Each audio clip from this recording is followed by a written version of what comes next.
even CP. Uncovering the news that you don't see. Doing judo and jiu-jitsu is where you'll find me. Traveling the world, meeting these girls, pleading the fifth. You can't cheat this. We might be ran through, but we'll never give up on you. It's the Alec News Network. Ha! It's the Alec News Network. It's the Alec News Network. Ha! It's the Alec News Network. Ha! It's the Alec News Network. Ha! It's the Alec News Network. What? Ha ha ha! Live streaming every week. We got Mush, LOL, Snap, and even CP. Uncovering the news that you don't see. Doing judo and jiu-jitsu is where you'll find me. Traveling the world, meeting these girls, pleading the fifth. You can't cheat this. We might be ran through, but we'll never give up on you. It's the Alec News Network. Ha! It's the Alec News Network. It's the Alec News Network. Ha! It's the Alec News Network. Ha! It's the Alec News Network. Ha! It's the Alec News Network. What? Ha ha ha! Live streaming every week. We got Mush, LOL, Snap, and even CP.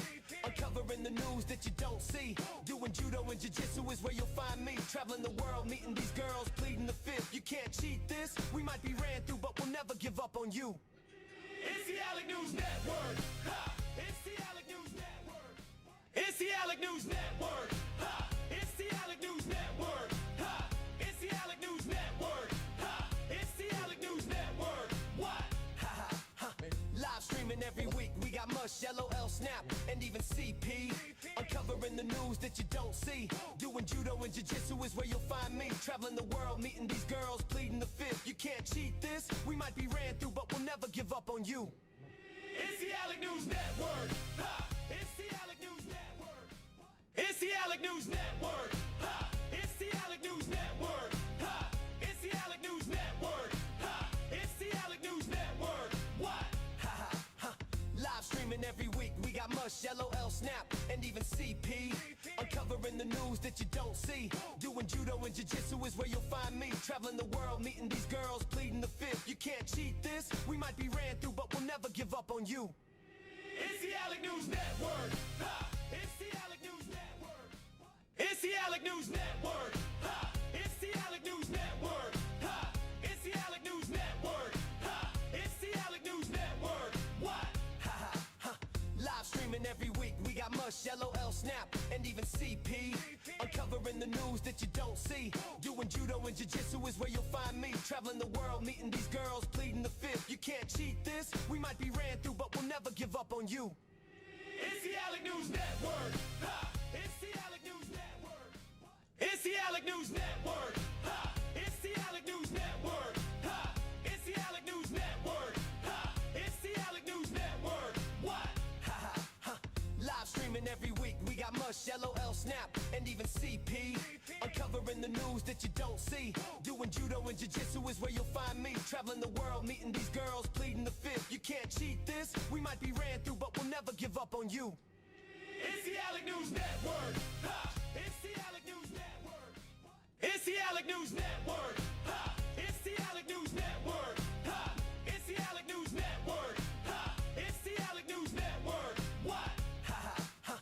Live streaming every week. We got Mush, LOL, Snap, and even CP. Uncovering the news that you don't see. Doing judo and jiu-jitsu is where you'll find me. Traveling the world, meeting these girls, pleading the fifth. You can't cheat this. We might be ran through, but we'll never give up on you. It's the Alec News Network. Ha! It's the Alec News Network. It's the Alec News Network. Ha! It's the Alec News Network. Ha! It's the Alec News Network. Ha! It's the Alec News Network. What? Ha ha ha! Live streaming every week. We got Mush, LOL, Snap, and even CP. Uncovering the news that you don't see. Doing judo and jiu-jitsu is where you'll find me. Traveling the world, meeting these girls, pleading the fifth. You can't cheat this. We might be ran through, but we'll never give up on you. It's the Alec News Network. Ha! It's the Alec News. It's the Alec News Network. It's the Alec News Network. Ha! It's the Alec News Network. I keep forgetting to work on that other song. Ha! It's the Alec News Network. One more time. Let's sing it along. Live streaming every week. LOL, Snap, even CP. What's up, my man, LOL, Snap? Doing judo and jiu-jitsu is where you find me.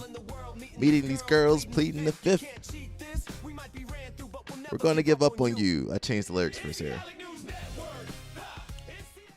What's up, y'all? If you hear me smacking, I got some healthy Healthy fruit right here. Look at that healthy fruit, kiwi. And you know I eat the skin too. I need that fiber. What's up, y'all? We got Roku. You guys know Roku getting bought out. Pizza Hut getting bought out. We got some other stuff too, though. Hope you guys doing well. Look at that little snap over there. That man, you know that man happy. He got a good check. Came up on the check. That reminds me, somebody else came up too. Can I find the video? Somebody else had to come up too, man. No, I don't got no money to be betting over here. I ain't betting on no UFC fighters. Let me see who else came up on some money. No, not that. The Alec News Network didn't come up on no money. Let me put the real person that came up on some money. Hey, look at that.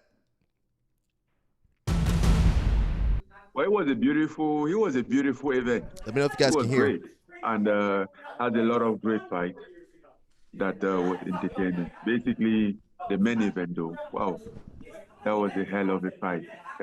Were you surprised there? It was one of the biggest upsets in UFC history, but I guess with Justin Gaethje, you never know, right? I knew. I put my money on Gaethje.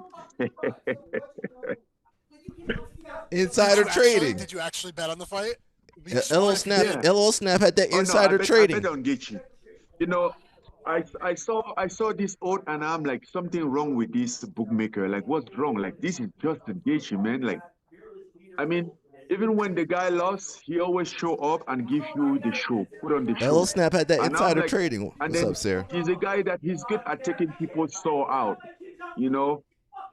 And then I was like, he's being Who's over there found arguing in the out? background? Like, why? You know, no, I put money on Gaethje. How much? And then There's a lot of them. Thanks for him. I had a wonderful day. I'm having a beautiful week. Can you share how much you won? much I he think put on? Armin Sarukian said he won $1 million on him or something. No, I didn't put that much, but But you're happy. You're enjoying yourself because of Justin Dang, Gaethje. everybody made some money. Yes, You know the he Trumps was made some also money. like my way, like supporting him, believing him. You know, I put some money on him. Not $1 million. How about the co-main event? That's your division.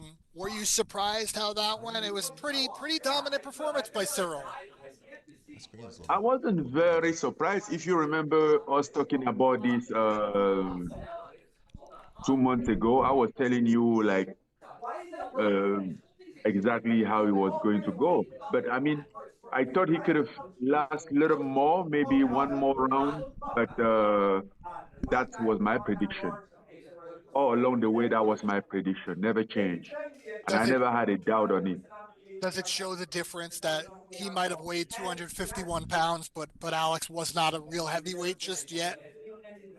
Well, I will not argue on Alex being real heavyweight. I think Alex is a real heavyweight. He has always been, even when he was fighting in the middleweight. We all know he had to cut a ton of weight. He just have a capability of cutting weight. That's why he was fighting down the division. But it's a different level. I mean, you're testing the heavyweight division again for the title against Siringan. So, I mean, I know he has something to do. But he did look good though. Like I wasn't expecting those high kicks. He could have cut Cyril with if he wasn't like very sharp. When you look at what Cyril's accomplished, and he looked good in the Aspinall Now Cyril fight. Gain His had only them two illegal losses are to elbows, the them lineal illegal heavyweight champ behind and on John the back of the Jones, head could be the elbows, greatest but MMA nobody said fighter of all nothing. time. Pretty impressive career for Cyril, and a former teammate of yours and someone who you shared the cage with. Yeah, absolutely. I mean, he's nobody been said doing nothing good. about them illegal He's been doing a good elbows. job, and then I never underestimate him. I never had a doubt on it. I just have to implement that. I'm better. He said How I'm do you, better. But that doesn't take any credit out of him. He's doing his good job. He's a good guy. Ngannou I would have think his had career is Pereira in knocked his out life. on the ground, assuming Tom stays in the looking UFC, like the a Eye rock'em Heels, how do sock'em you see robot that with the playing out neck when up. they eventually get in there to unify the belt? Well, even for the first fight, I predicted that Siri was going to win if that fight would have go to the end. And then so now it's my same prediction. How about the other heavyweight fight? What do you on the card? What do you make of Josh Hokett? A lot of people don't like him on the microphone and the things he says. What about him as a fighter? As a fighter, he looks pretty good. I mean, the way that he fought. I first I discovered him on the Curtis Blade fight, and then the way that he fought was very impressive. You know, the toughness, the endurance, and then yesterday again, I watched that, and then I mean, you have nothing to argue about it. You might not like the guy, but he's putting on the show, he's putting on the performance, he's looking good, fighting well, and then I don't know. I think he might even be next for the title. Don't know. There's not much going on in the heavyweight now, so he might even be next for the title. Does he have a shot? You fought all of those guys. Does he have a shot to fight someone like Cyril Gane? I know he was talking a lot to Alex, Okay, but he'll be out of Cyril there. is the champ, the interim champ. Yeah, If Hokett fights somebody like there's always a Siragan, chance. A fighter always have a chance. Basically, like a he skill gotta be fighter, out of there. a competitive fighter, there's always a chance, first and foremost. Yes, I think he does have a chance. If he fights everyone, I think the guy that I saw in two fights, if he fights everyone, he has a chance to win.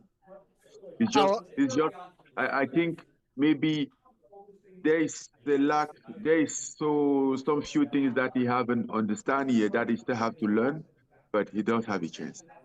how about the antics on the microphone? Everybody's talking about what he said about Michelle Obama last night. Is that too much for you? We see him at the press conferences getting in fights with everybody.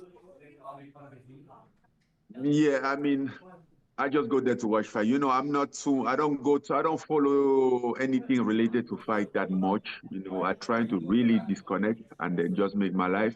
Nah, Did see some clip. I didn't see everything. I couldn't track come on, man. everything. Don't Uh, say that. but You know he's what that him. man said? I mean, that's his own way. No. I might not might not be my way. I wouldn't have done it that way, but Nah, his don't own defend way, that and man. apparently it's working for him. Good for Nah, him. don't defend Were that But you man. it's not a thing that I would do, or if you ask my personal opinion, that I would support. These fighters don't stand for nothing, bro. Remember Muhammad Ali? I know it affects their money, but remember Muhammad Ali? That's why fighters. Most of these fighters, I like Ngannou, but that's why these fighters aren't great because they don't stand for anything except for money. No fighter now. Who's a great fighter right now? None of them. They don't stand for nothing. I like Ngannou. He could have said, you know what, that was terrible. He could have just said that. So yeah, most of these fighters, you know, they don't stand for anything, man. They entertainers. They're not. Most of these fighters aren't martial artists. Did you know that? They're not martial artists. Sarah's more of a martial artist than most of these guys. These guys, you know, LL Snap gonna say he's not a martial artist either. I consider LL Snap a martial artist. I think LL Snap said he a wrestler. Most of these guys don't stand for nothing, man. These guys they useless. Most of these people useless. I'm trying to get the let me move it back how I like how it was earlier. I'm trying to get the give me 1 second. I'm trying to get the chat a little bit better organized over here. You know I like to have organization. There we go. I don't know if that works. Does that work? I'll put it back to how it was, bro. Okay. Let me see. Somebody else had something to say about 250. If this is supposed to represent the best of America, what about this represented the best of America? You have someone, as you just played the video of Josh Hokett, who says something disgusting about a former first lady. And this is somebody who has a history of that. So is this guy supposed to represent me as an American? All right, you have in general, like I think it's always great to celebrate, acknowledge veterans who are current, who are in the past, first responders. And I thought that part of it was good. And I agree with you all that the fighting itself, the actual sport of it, the fights were very good. But when you consider the context is what this is supposed to mean, everything about this felt gaudy. It felt narcissistic. It was like Temu WrestleMania to me. And I don't know if that's the correct representation for America, and especially this sport in particular. Because look out in the crowd. Did you see a lot of diversity in the crowd? Did you see this felt like a Trump rally. This didn't feel like a rally or a celebration for America, something to bring everybody in. UFC is part of American culture. Don't get divorced. And yes, it's not for everybody, but neither is opera, and neither is Hamilton. But presidents choose to do it. And this was an event, and it may not be for everybody, but it feels to me elitist to say this is beneath the dignity if millions of people embrace it, and especially if, and I get your point about diversity, and I think what that fighter said was despicable, and I agree with you, but it didn't define the event. And even if it's not your cup of tea, it doesn't have to be highfalutin for it to be at the level of dignity. The problem with UFC is that even though millions of people watch it, it's still a very specific type of fan that UFC is attracting. And we see that in the audience, and we see that by the people, a lot of the people who support UFC. And that to me is not a broad coalition of necessarily Americans.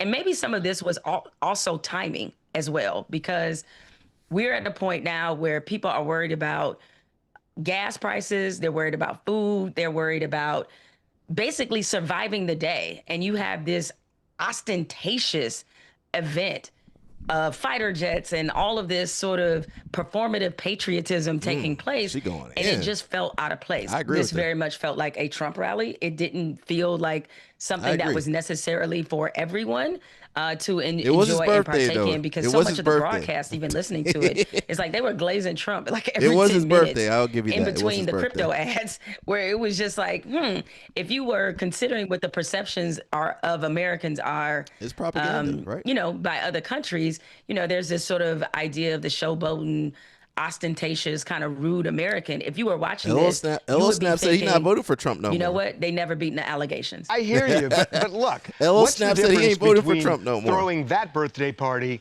and throwing a birthday party in 1962 for John F. Kennedy at Madison Square Garden, where Marilyn Monroe comes out, and they have huge birthday cakes. And the DNC, think of, instead of UFC, look at the DNC. Yeah, they're footing the bill for it.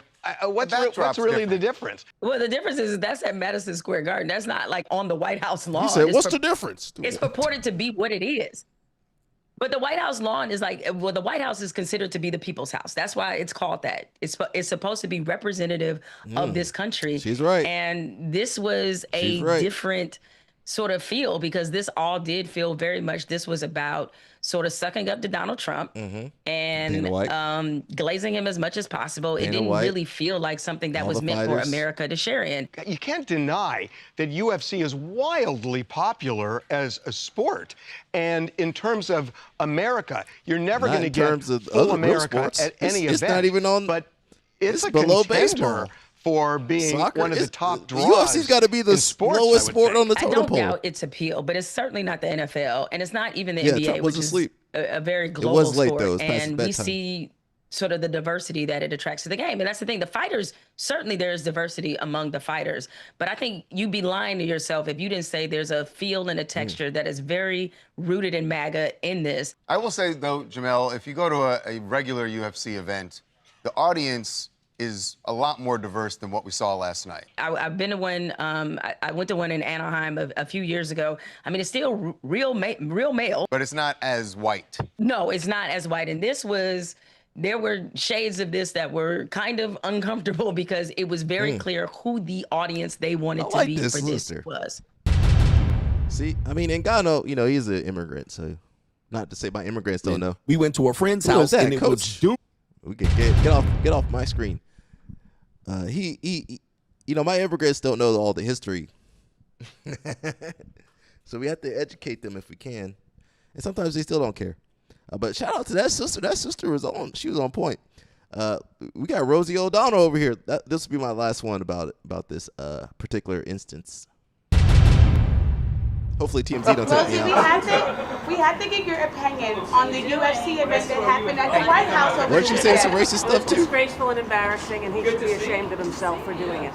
Did you hear about the fighter who called Michelle Obama a man? Yes, and that's exactly what Trump is, and that's exactly what his fans are. Racist, homophobic, un-American.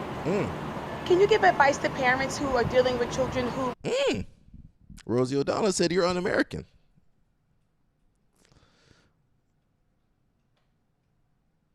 Says UFC bigots are split over Trump's cage match. I might look at that later. Save that for later. Let's see what's going on over here on Instagram. Now, you know we got some friction between the black people and the Asian people. We might look at that a little bit later. We got friction everywhere. Life is about friction. And what is that word I'm looking for? Not controversy. What is that word I'm looking for? I can't remember the name of the word. Give me 1 second. What is the name of that word I'm looking for? Life is about... What is that word I'm looking for? Dun, dun, dun, dun, dun, dun. You know, I got stuff saved over here. It is about... What is that word we're looking for? Conflict. Life is about conflict. There we go. Shout out to me. Shout out to me a couple months ago that put the notes there. Life is about conflict. We have internal conflict. You have personal conflict. So that's life right there. You're always gonna have some conflict somehow. But you know, you gotta work it through, work it out. Let's listen to what this guy says. He says your black belt will leave you. Now, I'm not sure if I agree, but let's listen and then react, okay? At least we do that. Some people react. They read a headline, they start reacting. They read a comment, they start reacting, and they don't watch the whole video. All of your students. I feel like I see this movie all the time. You create a bunch of black belts, they start teaching class for you here and there, and then next thing you know, they're opening up a school across the street. This is something that is common in our industry, and I believe that it's common because, you know, a lot of people don't take care of their higher belts, or they might not know how to. They just think by giving them $50 a class is enough. And for some black belts, it may be. For others, they view that as just like disrespectful. Like, man, I'm here teaching 40 hours a week. You're barely giving me any money. Why do I need to keep teaching from you when I can just open up my own place?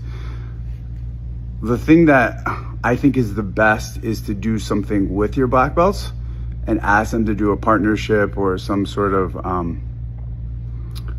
license program or something where you guys can grow together, because when there's a bunch of black belts, it's just a matter of time before they walk out on you. Else is close to taking all of your students. This used to be more the case back in the day, but I don't agree with that nowadays, because jiu-jitsu is getting more popular. Of course, there's more schools, but there's more black belts that just train. They don't teach. For instance, I don't really teach that much. I just train. That's how I like it. I just rather train. Tired of dealing with you people. Shout out to my white belts and blues and purples and browns. But most people doing jiu-jitsu won't ever teach. They're not going to really coach or help with classes. They're just going to be, now they're still going to be paying. They're going to be paying members, right? More so back in the day, people would, go and do their own thing. Somebody here put it pretty well. They said opening a gym is not cheap. So most people that's the hurdle right there. Now, you can do it kind of what's the name of that guy that was doing the college kid was starting a school in the basement? So you can do it kind of half-assed, but if you want to have a good school in a high cost of living area, it costs a lot of money.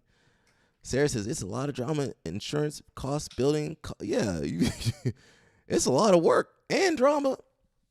Black belts don't pay. That's not true. In Texas, okay, maybe in Texas. You come over here in Atlanta, everybody's got to pay. You know, we had that talk, man. Everybody's got to pay, man. I remember. I think I talked about it yesterday. I wasn't paying for a little bit. You know, probably was a little broke. So I was sneaking in the 7 a.m. class, and I was already a black belt, by the way. Was I a black belt? I think it was a black belt, brown or black belt. I was sneaking. I might have been a brown belt. I was sneaking into 7 a.m. This is after winning worlds and stuff. So, you know, when I go to open mats and I visit schools, they be charging me mat fees too. So I be paying. Sarah said insurance, advertising, toilet pay. Yeah, there's so many little costs. I need to interview Tony. There's so many little costs out there. And just think about your time commitment. It not only does it cost you money, it costs you your time. You gotta reach out to people, contact people, call people. You gotta do the intro class. Then you gotta sell people. Sometimes you get people in the door. They did a class or two, and they still don't sign up. You gotta design merch that nobody really wants to wear. Thank you. You gotta design merch nobody wants to wear. You got clean the mats, clean the toilet, clean everything. Keep my Tony, not your Tony. You gotta make sure your people stay healthy and keep the gunk off of them, keep the staph away, keep the MRSA away, keep the ringworm away. And then you got crazy white belts trying to do ecological and CLA. You got some other crazy people watching YouTube all day. It's a lot of work. 12-hour days. And, you know, even when you leave the gym, people be contacting you. Shout out to my Tony, because he got white belts. He got white belts contacting him right now. And the class be done. People be asking you questions. Hey, you don't ask me no questions. If I'm not getting paid, don't ask me no question. People be asking me questions. I ain't get paid for that. And it's not like people ask you questions and they want you to, okay, now can you tell me in depth what you mean? Okay, now you show me what to do. And about 15 to 30 minutes gone. I didn't make no money.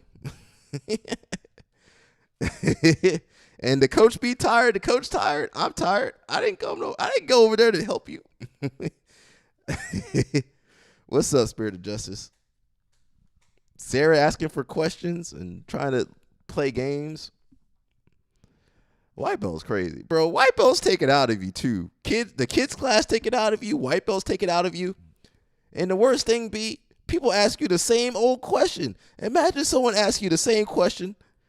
I've been teaching since 2006. People ask you the same goddamn question for 20 years. 20 years, you about ready to pull your hair out. They ask you the same goddamn question 20 years straight. And you guys think most people coordinated. Most people not coordinated. Most people can't do a squat. Most people can't do a push-up. And definitely most people can't do a pull-up. They can't shrimp. Ain't got teaching Portuguese. I've taught in different languages. Never Portuguese. I've taught in different languages. I've been left to my own devices teaching others places. All right, Alec, you got it. Wait, what? I've taught in different languages before. Had me over there struggling. So it's not easy. That's all I'm trying to say. It ain't easy. It looked like it's easy. It's easy to start. It's easy to sign that lease and, you know, I'll get some mats and we'll start marketing the program. Now keep that kind of energy 1, 2, 3 years into it. And you know, people drop out. People drop out for crazy reasons nowadays. People drop out for no reason nowadays. People can't wait to quit. It's raining outside. I'm gonna quit jiu-jitsu today. People can't wait to quit. The World Cup's on. I'm going to quit. Summertime come, and it fluctuates. During summertime, people be slowing down training. But you still got to pay that rent and that electricity. So that's why I'm streaming right now instead of teaching some classes. I love jiu-jitsu, but man, that's rough, bro. Dude, yeah. Oh, yeah. They get a girlfriend, gone. Baby, gone. They get married. Wife wants them to spend time with them and eat dinner at home, gone. People, you know what? When you get married, at least you can blame everything on your wife. Oh man, my wife. Let me check with my wife. If I get married, that's one of the big benefits right there. You know what? My wife, and your wife supports you, and you're like, let me check with my wife. Alec, can you make it to the event? Nah, let me check with my wife. I got it's our anniversary. I be making up anniversaries. I'm gonna make up reasons. Alec, can you go out to this and do that? Nah, my wife. I got something with her. I can't wait. LL Snap says everyone in my school is scared of me, including coaches. That's not something to be proud of. So as a joke, they send people to ask me questions, and I just look at them and walk away. LL Snap, you wild, man. Let's see. Oh, this is a nice video. 2026 is going to be the biggest year in UFC history. Coming off of $1.4 billion in revenue, they just launched a 7-year, $7.7 billion deal with Paramount and are planning multiple title fights at the White House on Donald Trump's 80th birthday. We're going to have a UFC fight on the grounds of the White House. We're going to take over Washington, D.C. the week of the fight. This is great news if you're a Trump donor or a tech mogul, but for your average fan, UFC's massive growth hasn't necessarily been so great. Ticket prices to attend fights are through the roof. Why do I need generational wealth to go to a UFC event? Last row in the arena, $500 each. And a lot of fans feel like the product is just getting worse every year. This is going to be so bad. And underneath all of the spectacle, a seismic shift in combat sports is quietly underway. With backing from powerful allies in DC and Saudi Arabia, UFC President Dana White is coming for boxing. He launched Zuffa Boxing last year, and alongside cutthroat mogul Ari Emanuel and WWE executive Nick Khan, they're working to rewrite the laws that govern the sport. There's no ego or arrogance whatsoever when I talk about getting into boxing and trying to fix it, because this is a busted sport. So who really is Dana White, the ruthless kingpin of the UFC, and what does he want with boxing? Talk a little bit more about whether you think it will be a viable competitor to some of the other straight boxing promotions. I don't want to say we'll be a viable competitor. We're going to blow them all out of the water is what we're going to do. It's hard to get fighters to speak out, but we talked to a few of them about their experiences working for Dana White. Let's get into it.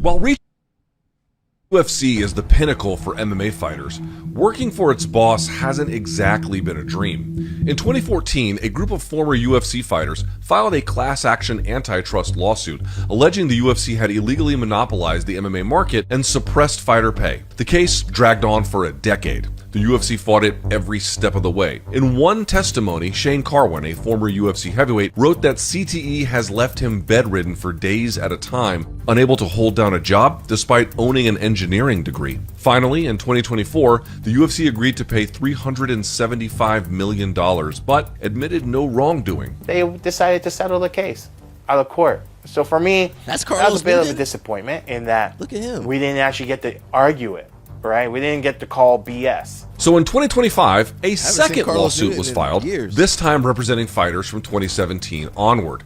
Dana, meanwhile, can get pretty hostile whenever fighters or journalists bring up these lawsuits. If you want to be an asshole, let's do it in private. People have called us a monopoly and all this stuff for years. A monopoly? We're just the best. I love when people who have no fucking idea what they're talking about and don't know anything about the business give input. So is the UFC a monopoly or not? Well, despite what Dana says, his intentions from the beginning were very strategic. The UFC started in 1993 as a promotion to exhibit what are now known as mixed martial arts fights, a sport most Americans had never heard of. Unlike boxing, MMA had no sanctioning bodies overseeing it and very few rules. It was just so unregulated. My first fight, actually, was I was 185 pounds, and I fought a guy 285 pounds. Total craziness.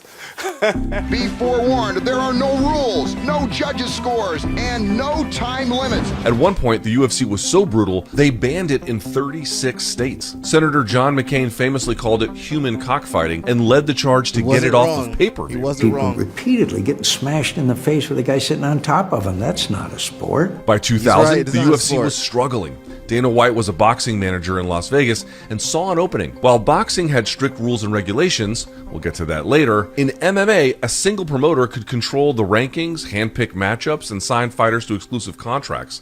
Dana could build an empire. So in 2001, he connected with his childhood friends, casino moguls Frank and Lorenzo Fertitta. He approached Lorenzo and said, hey, I know this company that's up for sale. It's actually prize fighting, but there's no sanctioning bodies involved. Athletic commissions are allowing you to put on your own tournament and have your own title. If we can sign enough athletes to an exclusive contract and keep sanctioning bodies out of the game, we can own the sport. They bought the struggling UFC for $2 million. The new ownership group struggled to find consistent venues for the first UFC event after their acquisition. Most venues rejected these early UFC events. They were deemed too seedy or grotesque. None of the venues wanted this. You know, they didn't believe in it, they didn't like it, and they were worried about the type of crowd that would show up for this type of event. But there was one guy in Atlantic City who saw no problem with a fledgling combat sport in a cage. Does anybody watch UFC, the great Dana well? So Donald Trump offered to host Dana's first event at his casino. Dana, congratulations on your first show. That's got to feel good. Basically what we want to do is we want to make the Super Bowl of mixed martial arts. And thus began the quarter-century friendship between Donald Trump and Dana White. My fellow Americans, it is my honor to introduce the 45th and soon-to-be 47th President of the United States, Donald J. Trump. And then, in a very savvy move, he turned cage fighting into reality TV. You either cut the weight in 2 hours or you quit now and become eliminated. Where he could develop a pipeline for talent and big personalities. For fighters, this was a potentially lucrative opportunity and could help carve a path to stardom. On this season of The Ultimate Fighter, I finally got this shot into The Ultimate Fighter. This was my third time auditioning for it, and I was like, okay, that's it. This is my chance. Cajun Johnson is a former MMA fighter living in British Columbia. Welcome. This is like cribs. He now owns a gym, training the next generation of fighters. Okay, Moya, Daddy's gonna go to the gym. Okay, come, give me a hug.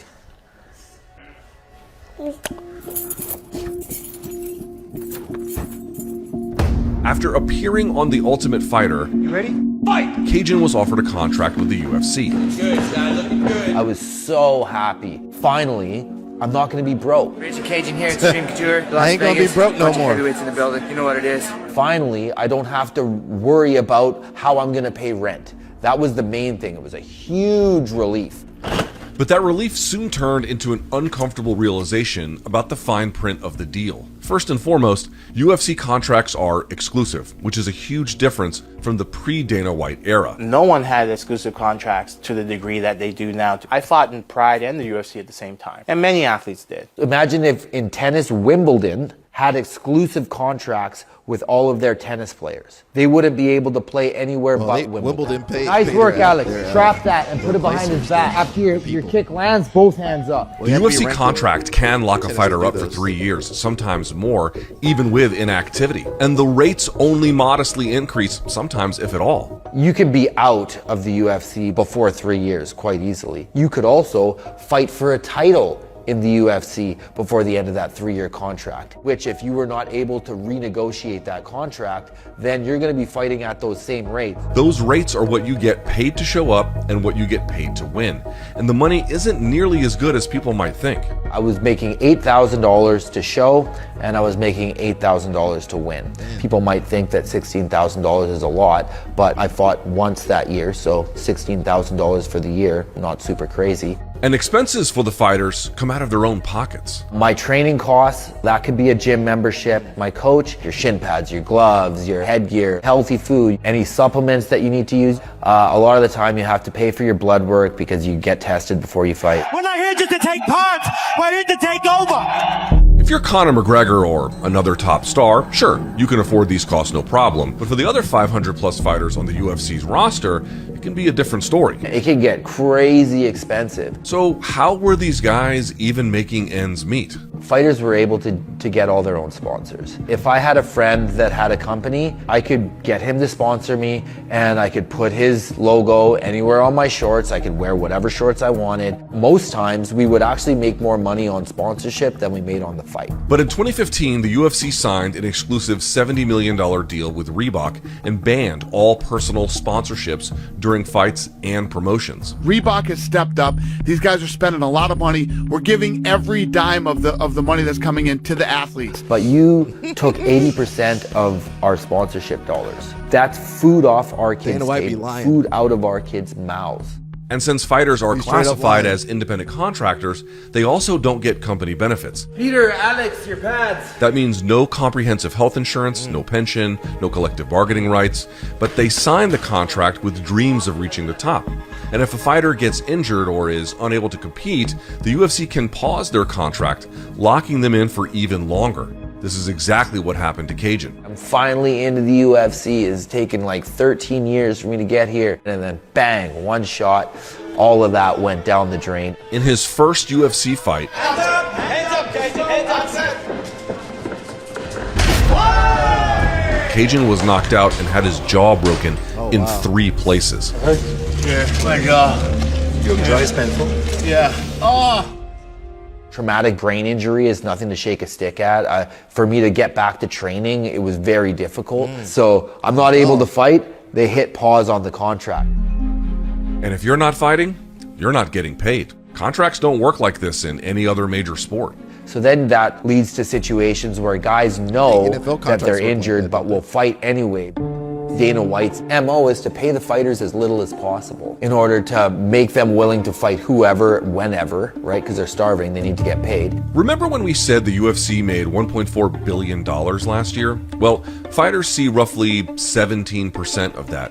By comparison, NFL players are guaranteed nearly half of league revenue by their collective bargaining agreement. I think they should get paid more. I know how fucking dangerous that shit is. You should get paid an incredibly generous amount of money to step into a cage fight for millions of people to see. So why are fighters afraid to speak out? Well, one reason is that the UFC's monopoly power gives them a lot of power over fighters' careers. They control the title, they control the rankings, and they have exclusive contracts with every fighter there. If you have exclusive contracts, then you can take away their leverage. You just gotta look at the structure and realize it's designed to screw you and exploit the athlete. And the same power structure that exploits fighters, it's hurting the fan experience too. For one, ticket prices to UFC events have risen by 4,000% over the last 2 decades. Of course, some of this has to do with the massive rise in popularity for the sport, but it helps that there are no rival leagues competing for the MMA marketplace. Over the past 25 years, the UFC has squashed or acquired nearly all other promoters that could employ their fighters. The events keep breaking records. There must be a cap at one point. Do you think you may be reaching a point to outprice the fans? Well, we're not close. I mean, we keep breaking the record. It's also hurting fans by watering down the sport's quality. This happens when elite athletes turn down MMA entirely because the money isn't worth it. Heavyweight champ Francis Ngannou walked away from the UFC rather than fight under their terms. He had requested better health insurance, the ability for all UFC fighters to have sponsorships, and a fighter advocate present during all contract negotiations. You know how restrictive the UFC contract can be for independent contractor. There's not really a lot of things that you can do when you are in that contract. And what was Dana's response to the former heavyweight champion? So he's full of shit there. Believe me, I have no sleepless nights over Francis leaving. The bottom line is all of this results in both fighters and fans getting a worse product out of UFC in recent years. In fact, this is exactly what happened to boxing. In its early days, boxing operated under a much less strict... All right, let me jump off of that. That was long. That had me enthralled. It says R.I.P. to Gene Shalit, the Today Show movie critic for 4 decades. Oh, I think I remember him.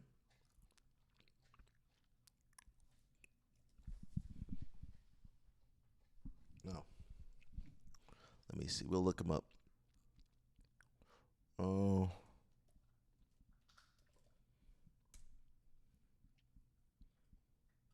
100 years. I hope I make it 100 years. The way you guys stress me out, we'll know. The way you guys be stressing me out. Well, I hit the wrong. Oh, no, that's the right button. Let's see.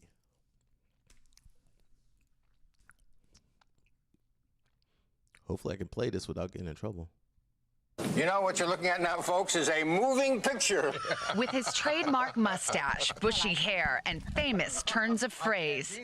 Don't forego, Fargo. The spastic, elastic, iconoclastic.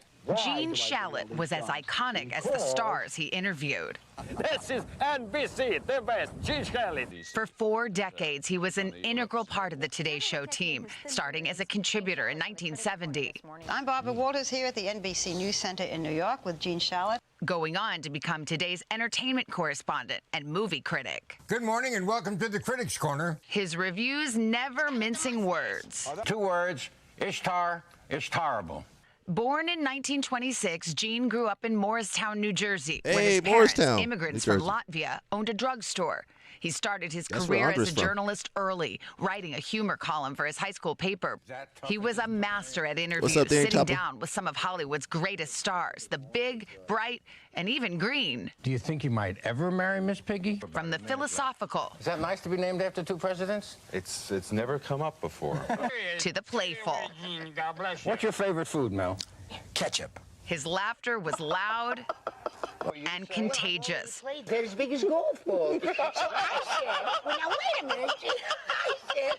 Gene married his wife Nancy in 1950, and they had 6 children together. 1950. She passed away from cervical cancer in 1978. He lost his daughter Emily to ovarian cancer in 2012.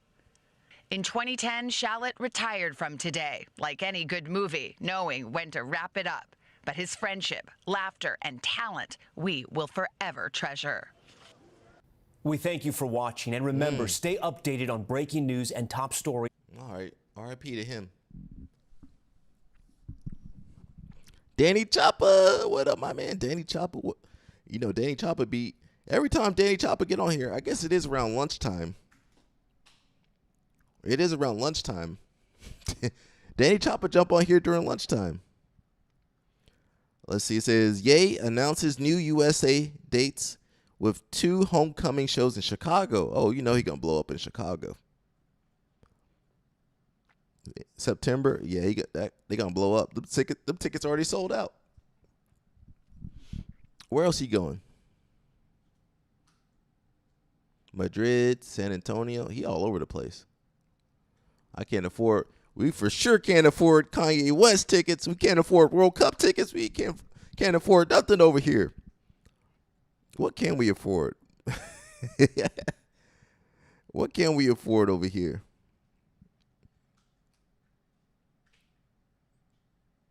Who is this guy? Check this video out. How you feeling today? I've definitely had better days. You want to talk about it? Yeah, but I kind of don't. Okay. It's along the lines of something I think I've been dealing with my whole life, and I'm just struggling with accepting how it's playing out right now. I moved to Texas after I was done playing, and I was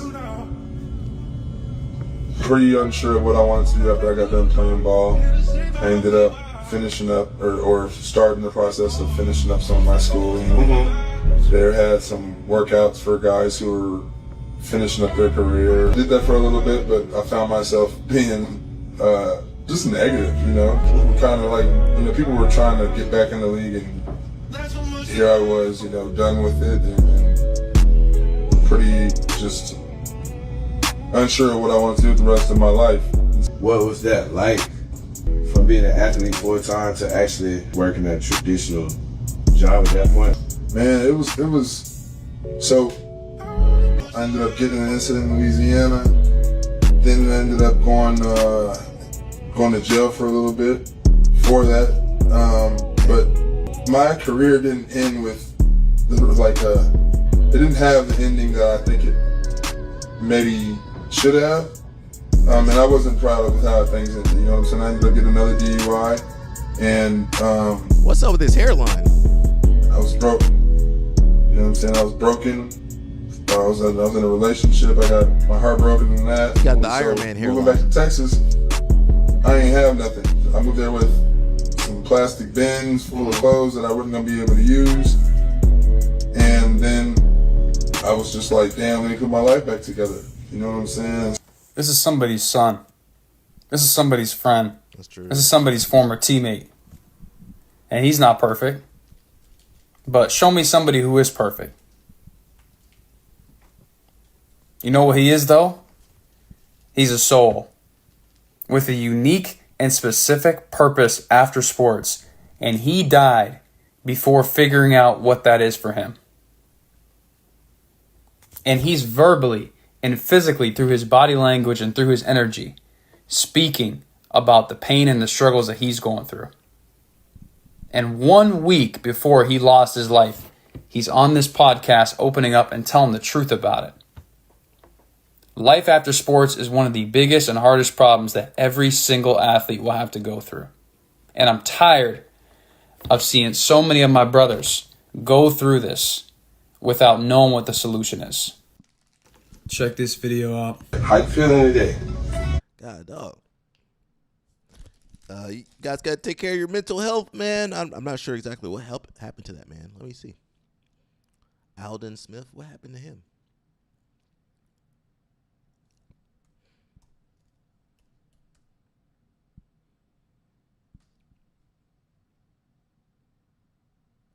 Former San Francisco 49ers player Alden Smith died in the Bay Area this weekend at just 36 years old. One of his final moments, doing something good for the community he lived in. ABC 7 Eyewitness News reporter Dryden Quigley talked with those who were with him just an hour before he died.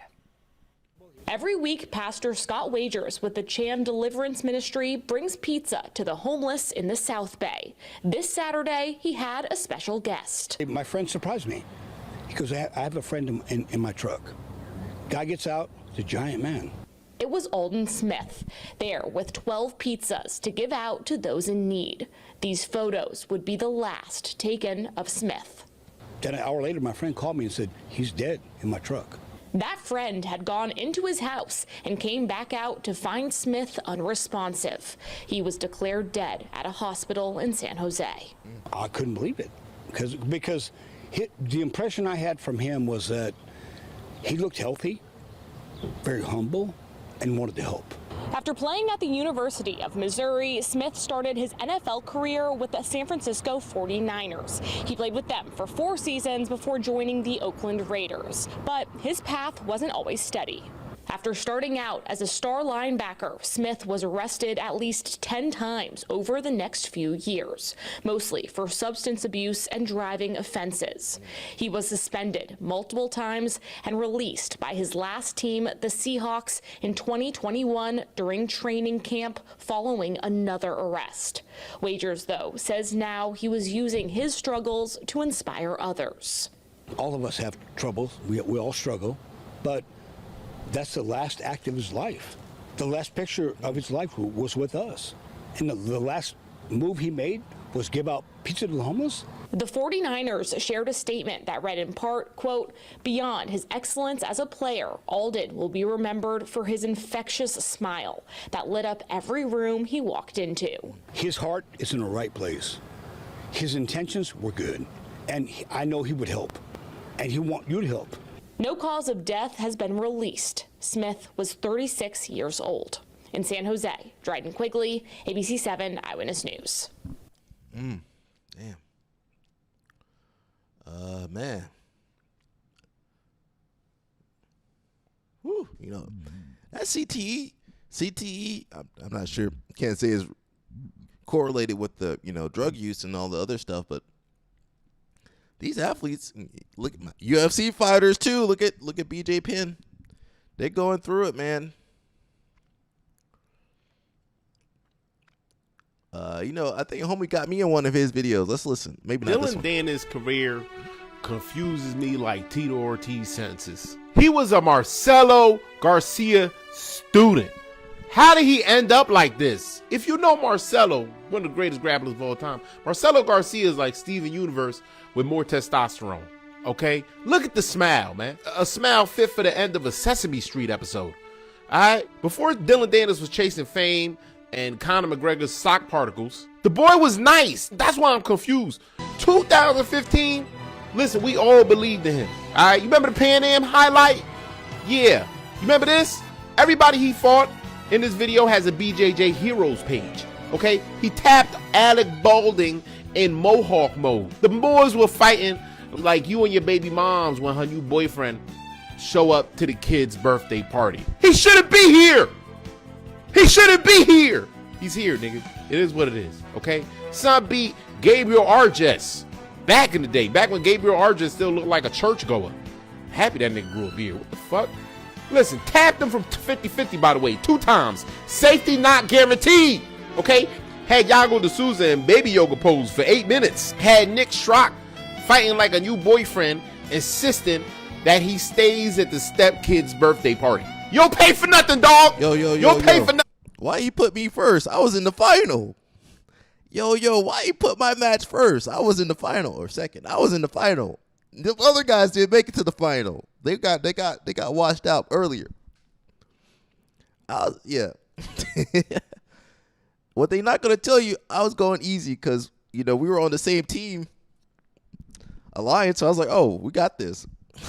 Come to find out, we ain't got this. It's every man for himself. He don't compete. Deserve to be here, man. I'm walking your daughter down the aisle because you were deadbeat. You know how that shit. You know how that goes. Y'all been through that fight. My point is, Dylan Dennis, once upon a time, he was a nightmare matchup. Now he's just a nightmare human being. Yeah. Ladies and gentlemen, clout is one hell of a drug. Look at what it'll do to niggas. He had to put me at the end like that. Don't put me in the beginning. Put me in the end. Bonnet bot. That's all good. That's in the past. Hey, listen. Some of you guys ain't never made it to no final. Some of you people ain't made it to no final. And that was Pans. That was final of Pans. Some of you guys ain't making it to the finals of your regional tournament. Some of you guys ain't making it to the finals of New Breed. That was the final of Pans after, there are probably 100 people in that division, 50, 60 people in that division. I might need to get a mohawk again. I was killing it when I had that mohawk. When I had that mohawk, I was killing it. I'm a little too old for a mohawk, though. It's not really that popping. Back then, that was about 2015, 2014, something like that. The mohawk was on fleek back then. It says REF clubs. Today we're launching REF, Real American Freestyle Clubs, a new national network connecting local development, national competition, and professional opportunities. What does that mean? REF has acquired the BB Trained Wrestling Academy, which will be the first RAF Club location operating as a RAF Club Tampa. The facility is led by RAF athlete and coach Connor Beebe. Okay, I'm not sure what they're trying to do with that. Vertical integration. So they have the club, and then they have the tournaments, and then they have the big show. It says Brazilian fan wearing a custom Brazil and Haiti jersey. All right.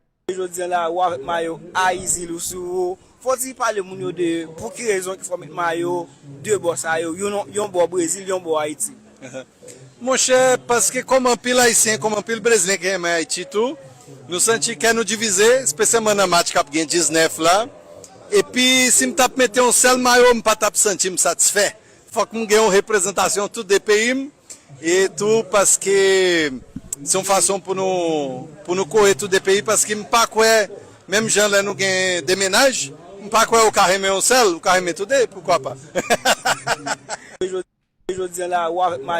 All right, so Sarah said she got to support Brazil now since Brazil's supporting Haiti.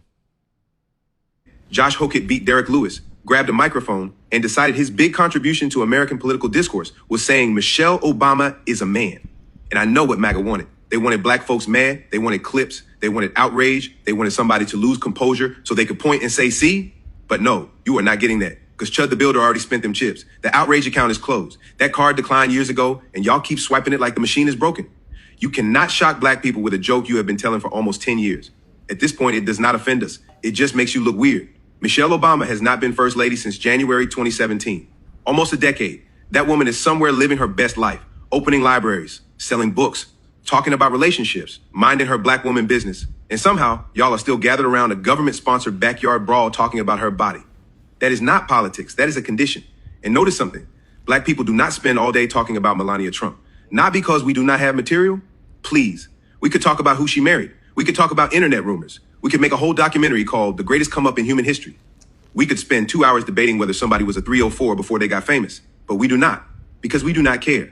Our feelings toward Melania are mostly indifference, with a little bit of blink twice, sis, if everything is okay. But Michelle Obama? Y'all cannot leave that black woman alone. And that tells us everything.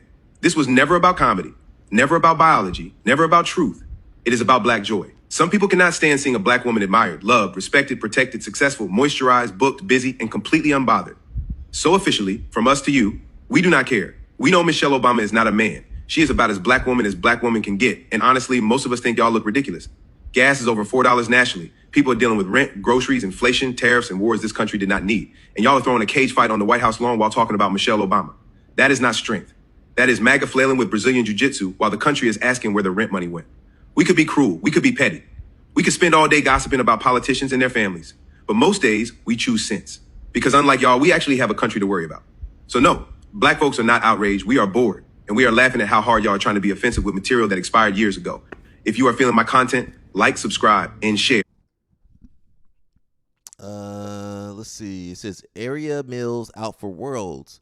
Major bummer. Returning U17 Cadet World Champion Aria, I'm not sure how to say that, is out for the World Championship. He won gold last year at 48 kg and was looking to repeat as Cadet World Champ this year at 51 kg, but an injury he's been battling has caused him to pull out. Is that a Mexico flag on there?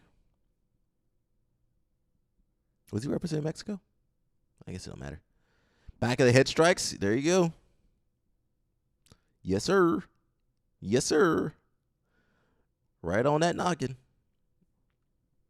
What do you expect from UFC, though? No, I would not go.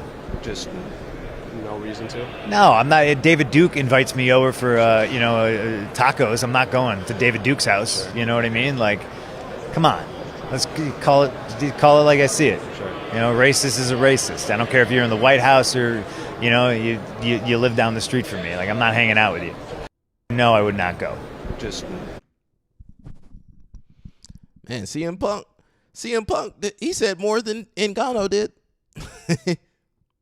This is absolutely unreal. Imagine gaining 2 million followers and becoming a national hero in 95 minutes. Because that is exactly what 40-year-old goalkeeper Vozinha just did. The number 2 powerhouse ranked Spain took 27 shots, 7 of which were on goal against a 64th ranked Cabo Verde playing in their first World Cup ever, all of which were saved by the 40-year-old keeper Vozinha. When the game started, Vozinha had 50,000 followers on Instagram. This man did not check his phone for 95 minutes and he came back to more than 2 million followers. At one point, he gained more than 200,000 followers in under a minute. This man went from playing in the 2nd division of Portuguese football to becoming the most famous goalkeeper on the planet in his first World Cup game ever. This is absolutely unreal. Imagine gaining 2 million. Shout out to him, man. That's awesome right there. Did we see this already? Dylan Dennis' career. Yeah, we saw that already. It says, when you're enjoying the World Cup, but then you remember that you're 32 with no girlfriend or money. Dang, that's true. It says, multiple arrests as FBI disrupts alleged plot targeting White House UFC event. Sean Strickland didn't attack the White House. They gotta say it though. FIFA considers Israel versus Palestine match to open new under 15 tournament. Thank you, FIFA. That FIFA director, bro. Got Stephen Buchanan. He getting ready for Final X. I thought Final X was last week. It's actually this week. All right, if you haven't heard the news, I'm opening a gym in San Diego. And I'm super excited because we have about 3 weeks left for our Founders Members Club. That's people that are going to be locked in at a lower rate, as well as some other perks that are developing. We opened up 100 slots. We only have 25 slots left. That means 75 of you are waiting for the gym to open and are going to be some of the first in the door in the supporting group. I'm super excited to get this ball rolling. Where we are in the process right now is we're kind of kicking back the lease back and forth, trying to negotiate for things like showers and bathrooms and how we want the space to be set up. If you want to be a part of this, here's what you can do. If you comment the word gym, I'll send you over all the information you need to be one of the founding members, and you'll be some of the first in the door. As soon as Man, I'm going to be honest, man. There's too many schools in San Diego. Now, all the power to Don Bell, but there's too many schools. You couldn't open it somewhere else. Las Vegas, South Carolina. I believe that's where he's from. South Carolina. He could have had a good program in South Carolina. There's just too many schools, especially after Otto's broke up. You know how many schools started off of that? Probably about 10 schools or offshoots of that by now. That's too many. That's too much. We got a jiu-jitsu, what is that called? A boom. We're oversaturated. The market is oversaturated. Remember when yoga was really popular? What happened to yoga? It fell off. Remember when CrossFit was very popular? Had a CrossFit everywhere? What happened to CrossFit? CrossFit fell off. What else was popular? Remember when frozen yogurt was popular? You can't even find a frozen yogurt place. You got to either, maybe there's one place in your city, or you got to go to a gas station to get frozen yogurt now. Remember when cupcakes were popular? You can't even find a cupcake place. Right now, cookies are popular, but they're about to fall off soon. The cookie market was oversaturated. Thanks to Crumble. The cookie market oversaturated. Trying to think of some other fads. High Rocks popping now. What else is pickleball? So fads come and go. Unfortunately, jiu-jitsu, what's going to happen? Some of these schools going to go under, so you can get some mats for cheap. That's what that means. Jiu-jitsu, and I give you, if the economy gets worse, them people are not going to pay for jiu-jitsu. They're not going to pay $300, $200, $180, $150. That's the first thing to go. If the economy gets a little bit worse, jiu-jitsu going to be the first thing to go. If it's between jiu-jitsu and eating food, I gotta get some food. I would have to pay for that food. So I think the market's oversaturated. I mean, you got a school. You throw a rock over there in San Diego, you hit a jiu-jitsu school. You throw a rock in any direction in San Diego, you hit a jiu-jitsu school. Now, there's some other areas in the country he could have moved to. He could have moved back to South Carolina. He could have been training Sarah how to shrimp out and stuff. He could be helping Sarah with ecological. Charlotte, North Carolina kind of got some schools too. There's other places outside of San Diego and California. Man, God dang, California, there's too much jiu-jitsu over there. Let's see.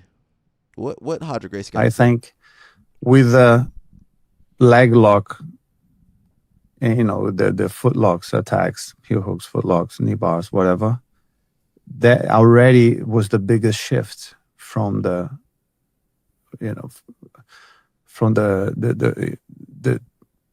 main goal, which is, if you're fighting someone, in MMA you don't see heel hooks and foot locks. You see, but like almost very few, because you get punched in the face the moment they grab my foot.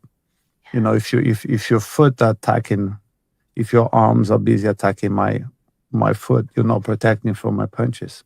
So it doesn't really translate to real fighting.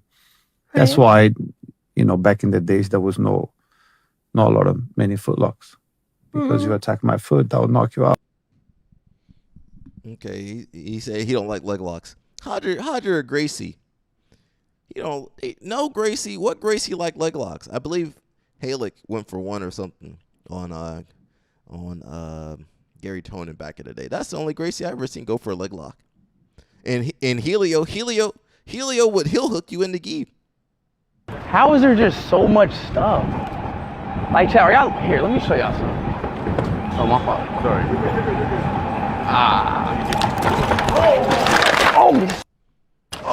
Speed can't ride no bike. Yep. Say wallahi.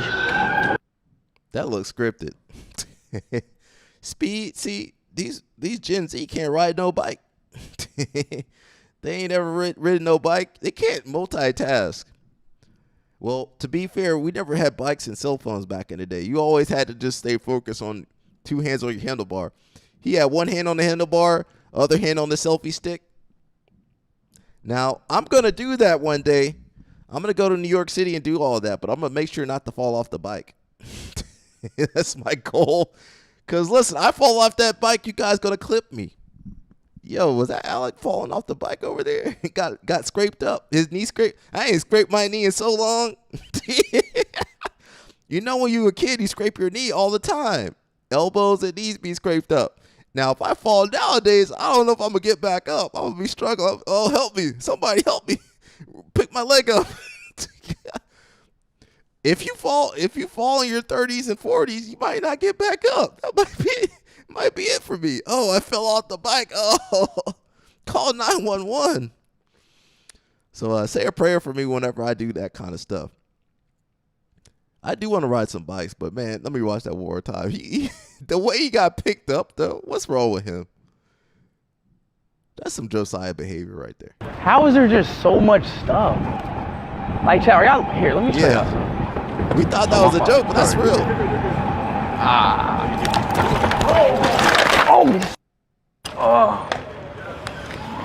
Look how he picked him up. Say wallahi. God, dog, had him all up on the ground. What's this? Oh, it's Muggsy. We don't care about Muggsy. We got Chance Marsteller and David Carr sparring at JB Academy. 48 years old? Yeah, you ain't getting back up. 48, you fall down, that's it for you.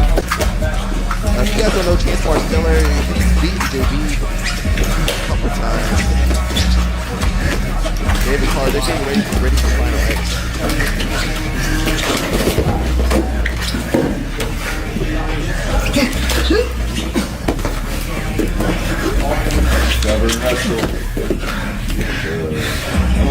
Halfway there, half down. I saw Marsteller in real life. I was like, man, that man's short. I mean, And Mark, not that I'm the tallest. pulling guard is not as bad as shitty wrestling. I would much rather watch somebody pull guard and work from their guard than hand fight and push each other around a mat for 6 minutes. Yes. I think there's nothing more boring than Absolutely. that. If you want to talk about like bringing eyes to the sport, let's like not just push each other around for 6 minutes. Yeah, I was gonna say I don't know. If you're gonna wrestle and wrestle efficiently, Then do it. But no, if you're just gonna be boring, Yeah, just holding hands. yeah, and pushing just and like shoving. collar tying, It's stupid. It's so dumb. Yeah, if your wrestling's bad, just pull guard. Now, if your guard's bad and your wrestling's bad, then it's just kind of not much we can do about that. And lastly, Michelle Obama is a man. Am I right, America? So as Hokit wraps up his interview, walks away, you can see the president there on the other side of the ring. He can be seen sort of half smiling as there's a mixture of cheers and boos. And when CNN asked about Hokett's comment, the White House refused to directly address the question. The UFC is commenting, though. CEO and President Dana White called it nasty and false and dismissed it as nonsense. And lastly, says President Trump removes Josh Hokett's chain after Michelle Obama comment. Somebody said integrity. Now, where's the integrity? Where's integrity? I thought about Sarah when I saw this one. I'm from an. It says hickeys are getting old. Take my wig off. Not that I want to do this to her. I'm just saying that. Pause on me. I just thought it. Let me stop. Let me take my foot off my mouth. Hickeys are getting old. Take my wig off and bite my scalp. Ugh. Nah, I'm good. I'm good. Where giving a hickey was almost like just dropping a Kim Kardashian Ray J tape. Like, if you walked around with a hickey, everybody knew your business. Like, that was like one of the freakiest things you could possibly do.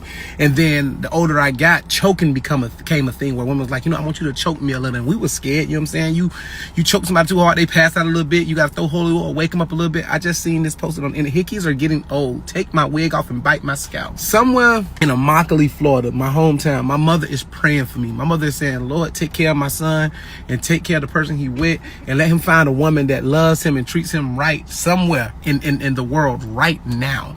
Somebody's praying for their child. And a woman just said, take off my wig and bite my scalp. There was a time where going to a gas station and getting those gas station pills did it. It was exotic. A woman knew you was on a gas station pill. They knew, you know what I'm saying? The dude that barely spoke English gave you that gas station pill with a little scorpion sign on the front of it and said, don't take 2 of these in 24 hours or you might die. And you do it anyway and you probably die. You probably walking around Bill Cosby and Ghost Dad. But I ain't never seen nothing like this. Hickeys are getting old. Take my wig off and bite my scalp. You want to go Jim Carrey Fire Marshal Bill. That's what you telling me. You want to go to episode of Martin when Gina let that perm stay in that woman's head too long. That's what you telling me. I thought in 2026 tongue kissing was exotic because we just don't kiss in the mouth no more. We don't do that no more. I be want to kiss in the mouth all the way. I got a 6-inch tongue. I be want to take off my wig and bite my scalp. I'm gonna submit my application to become asexual. I just ain't built. Yeah, that's too much. Some freaky people out there. LL Snap probably did all that though. LL Snap probably did all that and more. We got some AI over here. That's AI.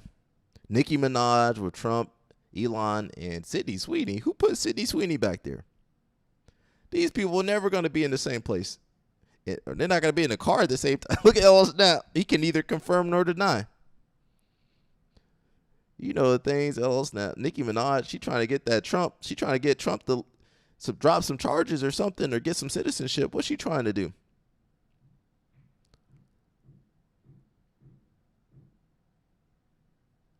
Nicki Minaj, he don't want you.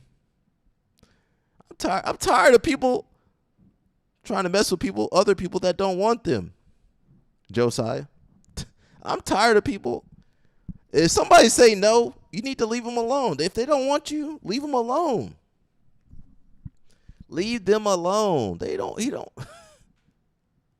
We got the Asian Jiu-Jitsu Championship 2026. That will be July 8th through the 12th in Chiba, Japan. Shout out to my Japanese and Asians.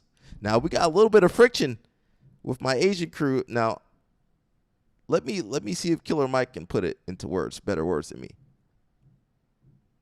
I saw a black child, South Carolina. That's where Sarah is. That's her walked state. Out of a store.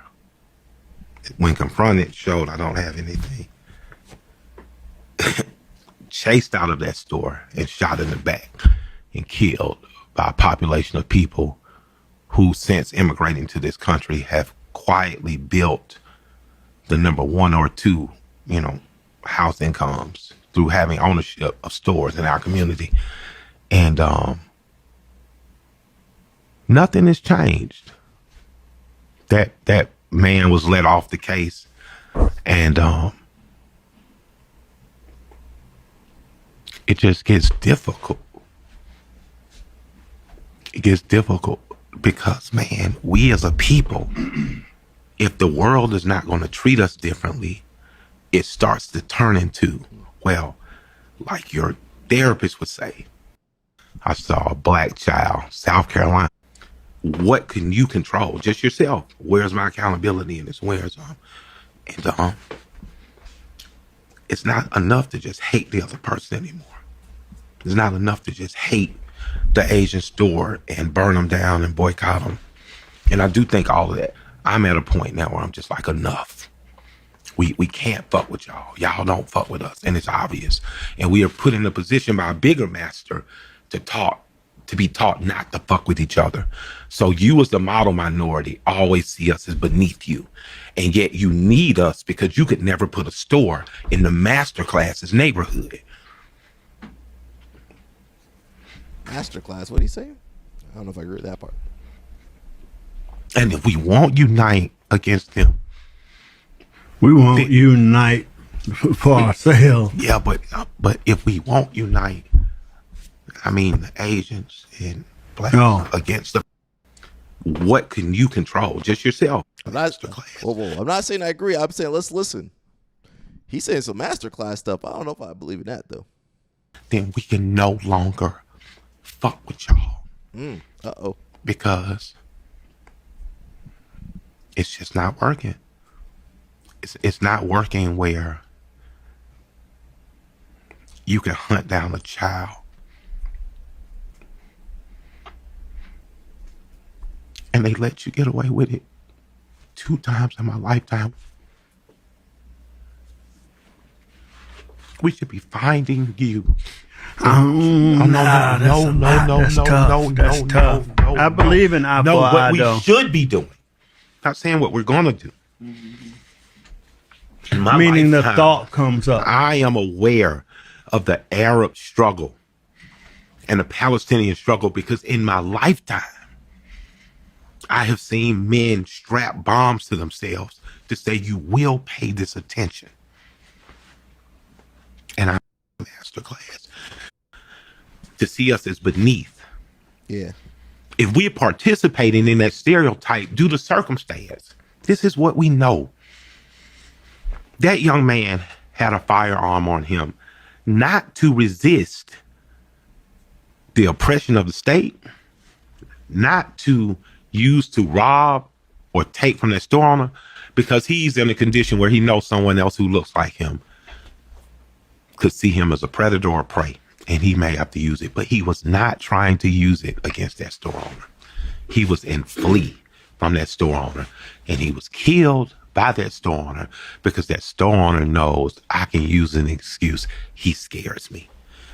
I'm telling this country, but your wife followed him through the store. Your son followed him out that store, and you tracked him down like an animal. People can only take so much. But your wife followed. We're not going to delve too deeply into that, but I'm just saying there's some little bit of friction there. They ain't trying to say you need to plead the fifth. Well, he can have his, I'm all for people speaking their mind. You guys speak your mind. And you know what? I'll sit here and listen. I'll listen. At least I give people a chance to talk. I at least give people, some people never give you a chance to talk. They talk over you. They be yelling over you. At least I'll sit here and listen. I don't agree with that. Okay, that part might make some sense. I feel like I'm a little bit more fair to some of you people. And LL Snap make up his mind, that's it. You think LL Snap changed his mind? The only time LL Snap changed his mind is when Mush told LL Snap not to give Josiah money. That's the only time I seen LL Snap change his mind. That's the only time I seen that man change his mind. Mush told him not to give Josiah no money, or don't give him any money. That's the only time I seen LL Snap change his mind. We got RBY Wrestling Academy. I thought he was training with he was with Oklahoma State, and then he was with Penetration State. What are you doing?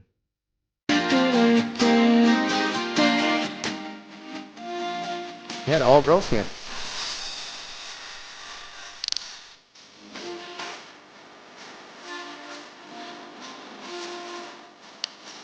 You got the girls over there. Look at the girls.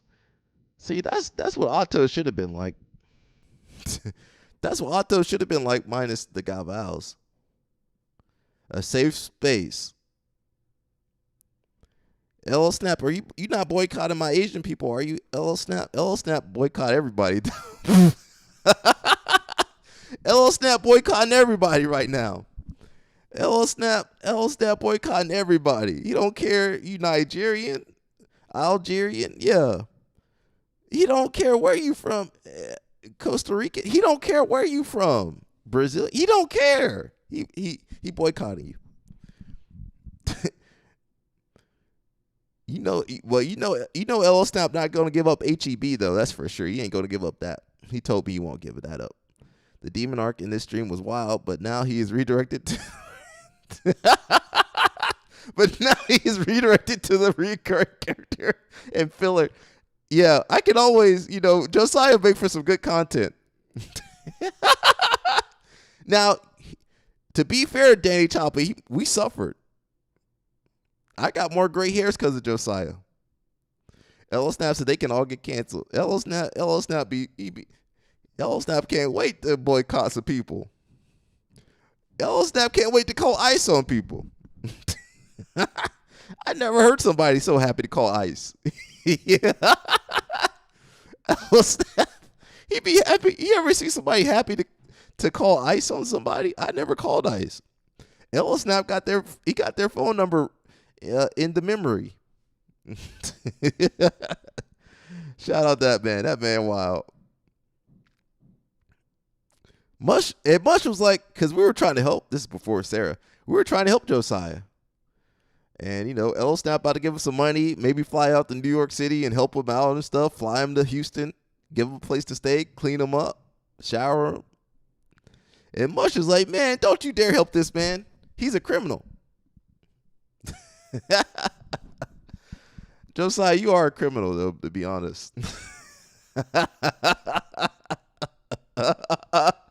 LL Snap said he got ICE saved his payday.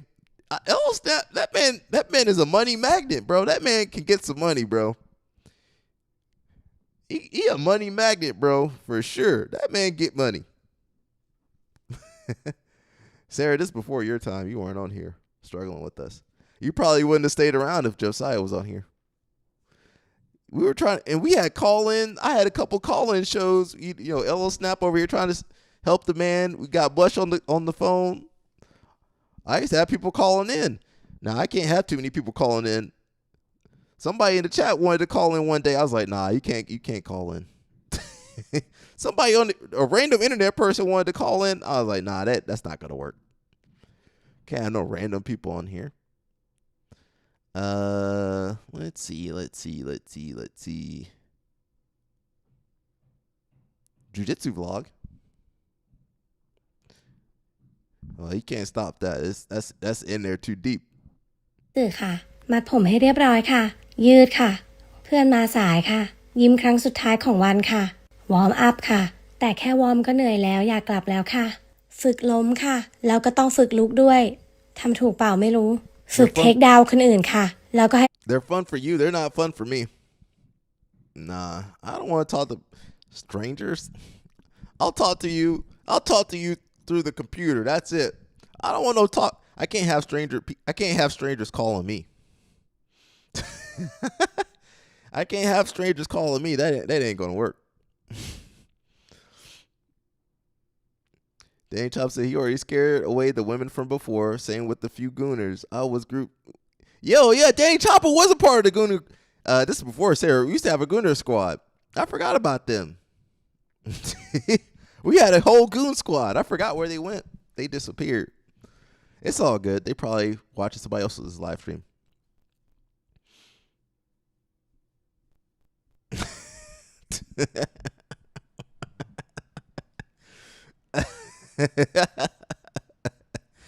You mean they? What do you mean by bad? Like bad is good or bad is bad? LL Snap, LL Snap don't watch the news or nothing.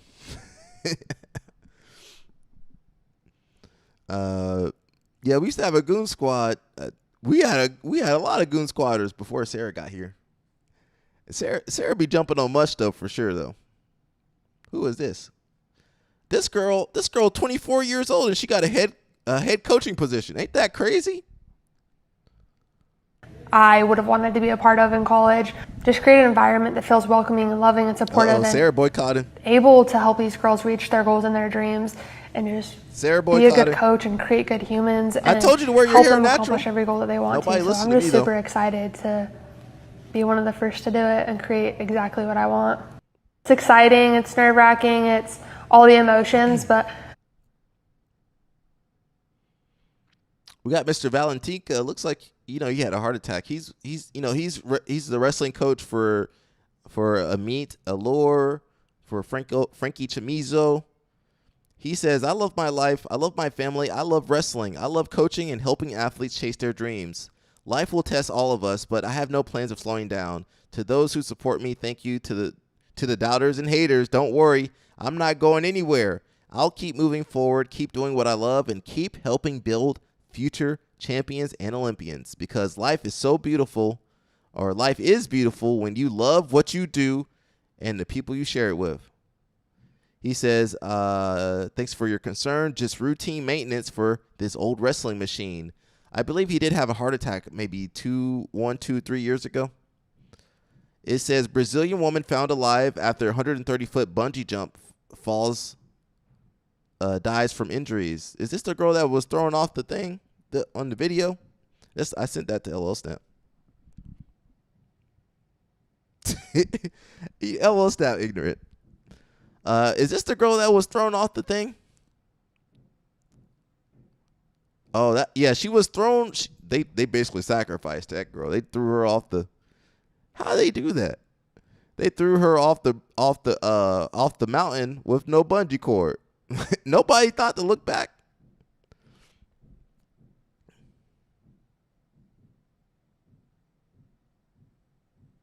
Yeah, it was sad.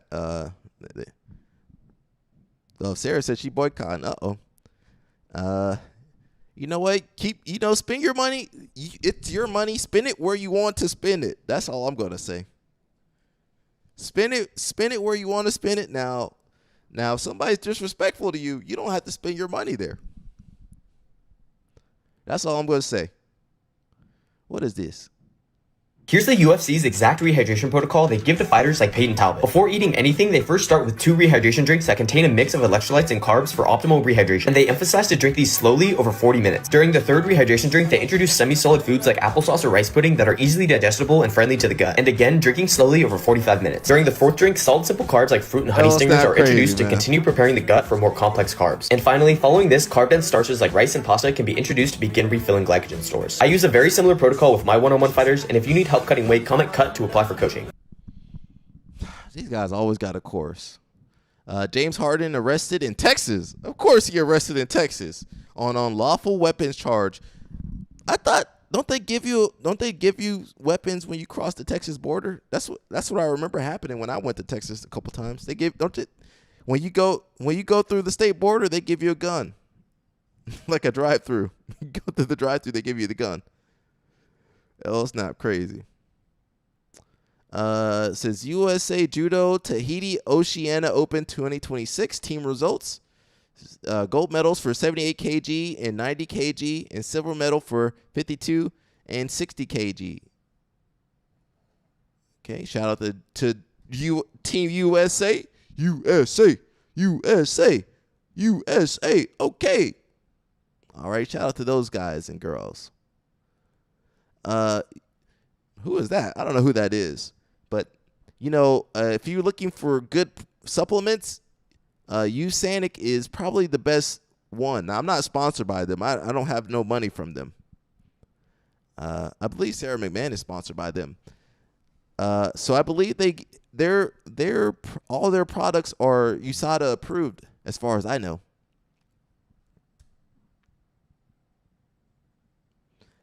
Danny Topper said he wants some Cuban cigars. All he has to do is apply for a permit. Isn't he from that state? I thought he played in that state. So just to check on them, I believe Yeah, I believe everything is tested with them. Let's make sure we're saying the right thing.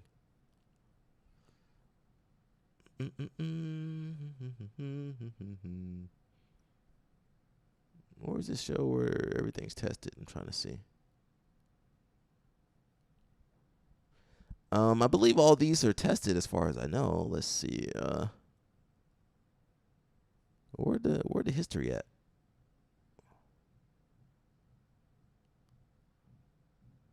I'm trying to see. I don't see it. But I believe all these supplements are like USADA safe. I think. I can't even find nothing on it.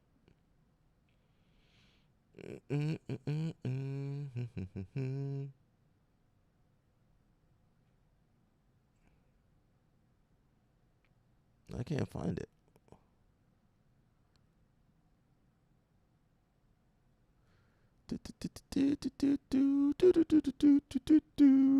Where's the information at? Business? No. Yeah, I can't find it.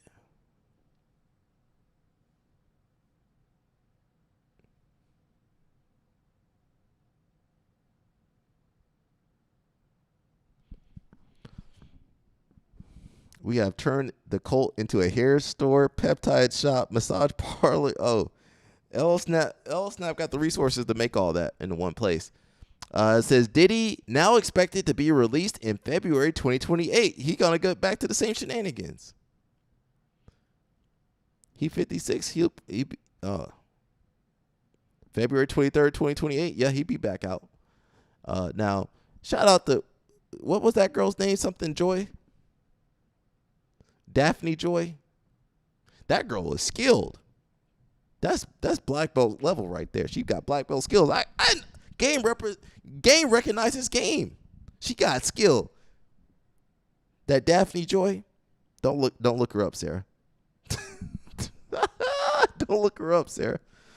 That Daphne Joy, she got some technique. Free my boy, everybody. Get your stuff, baby oil right now. Elo Snap probably been to a couple Diddy parties. Elo Snap, the guy they hired. Elo Snap, one of the guys they hired for that. He one of the guys they had performing in that. Put that man to work. Had that man working. And clothing brands from the 90s. FUBU, for us, by us, goddammit. I was FUBU McGee. You couldn't tell me I wasn't LL Cool J when FUBU was cracking and popping. I had the little Skelly condom piece for the top of my head. I had the one leg rolled up. I had the FUBU shirt, the shorts. Yeah, I was for us, by us. I loved FUBU. I was all in. The fact that FUBU was low-key debuted in a Gap commercial by LL, and Gap didn't even know what that was. Yeah. He gave them so much instant cultural capital. Yeah. Cross Colors. Yes. Cross Colors was dope. Just, I didn't have no money for it. Me neither. But man, I wanted the jeans. The green jeans. Man, come on. They had the shorts with the pocket. Yeah. I said, man. I wanted Cross Colors so bad. I wanted it so, it was just tough. Carl Kanai was fresh as hell to me, man. I remember my brother bought that Carl Kanai that had that huge gold plaque right on the shirt itself. These guys, he had like a dope Carl Kanai vest, and I was like, man, let me get that. 'Cause, you know, he had a job. Yeah. So I was just like, why you buy that for yourself and not me? So like I was waiting for him to get tired of the whole outfit. Because I wanted the Carl Kanai stitching on my back pocket so bad. The big K. Oh, my God. The big K. That Carl Kanai was looking fresh as hell. The cursive, that was just a clean ass look.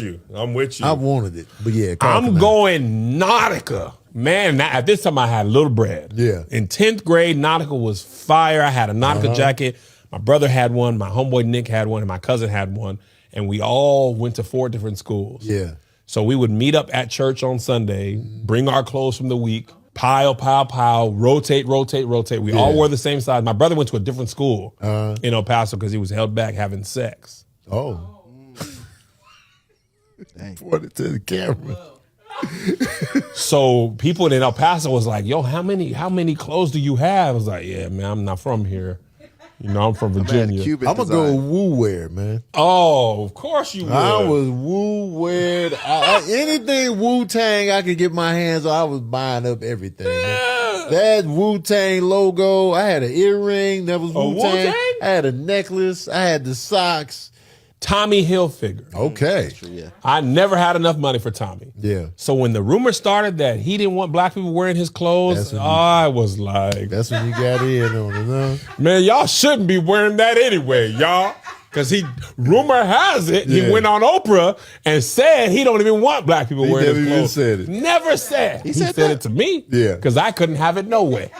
But I don't know if this spread nationally. And that's okay, Tone. It's personal. But this was in Chicago. It was called Damage. Damage? Damage. I wanted it so bad, man. It was like jeans. It was like a lot of distressed stuff, and they had like artwork on there and stuff like that. I wanted in on it. But I could never afford it. But man, I wanted some. All right, I'm gonna go Mecca. Big New York rappers, big jeans, Timbs, Mecca. I wanted Mecca so bad. I couldn't afford too much of it. My homeboy, Hell no. Ma had, couldn't afford I shit. just actually, as I'm remembering, I didn't get none of the stuff I wanted. A lot of the stuff I would get later on as the prices cooled. But when it was prime heat, Prime real I estate. can't get in on it, man. Yeah. It's too pricey. Starter. Oh, man. I had a starter starter coats, them starter jackets, anything starter, man. We was all in on that, back in man. the day. I had the starter Chicago Bulls stuff. I had a starter I had Philadelphia Lions. Eagles coat. I had the Really? Lions. Yeah. In Chicago? I had it. I got this one in New Mexico, actually. Oh, okay. 'Cause I was really liking Randall Cunningham at the time. Oh, yeah. And I was like, it was the Oh, yeah, the Eagle. throwback. It would be considered a throwback Eagle now. Yeah, the because it lighter was green. It was the black. It was the black starter coat. It was just blank on the front, but the eagle was on the back holding the football. And I was like, I want that jacket. I'm gonna say Pele Pele. Yeah, Pele Pele. I actually had a little bit of that. Yeah, that was fire. They missed a couple brands, but those were pretty good. LO Snap was wearing flip flops and tank tops. Well, that's all you need over there. But you know, let me see. Oh, we're not watching that right now.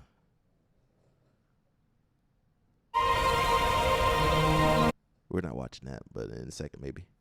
I want to look at. Did Tommy Hilfiger say that about no Polo Sport? Yeah, Polo Sport. Echo. Remember Echo?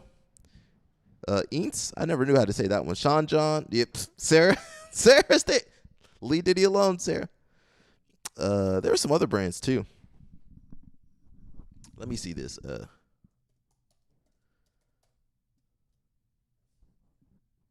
Hopefully we can play this.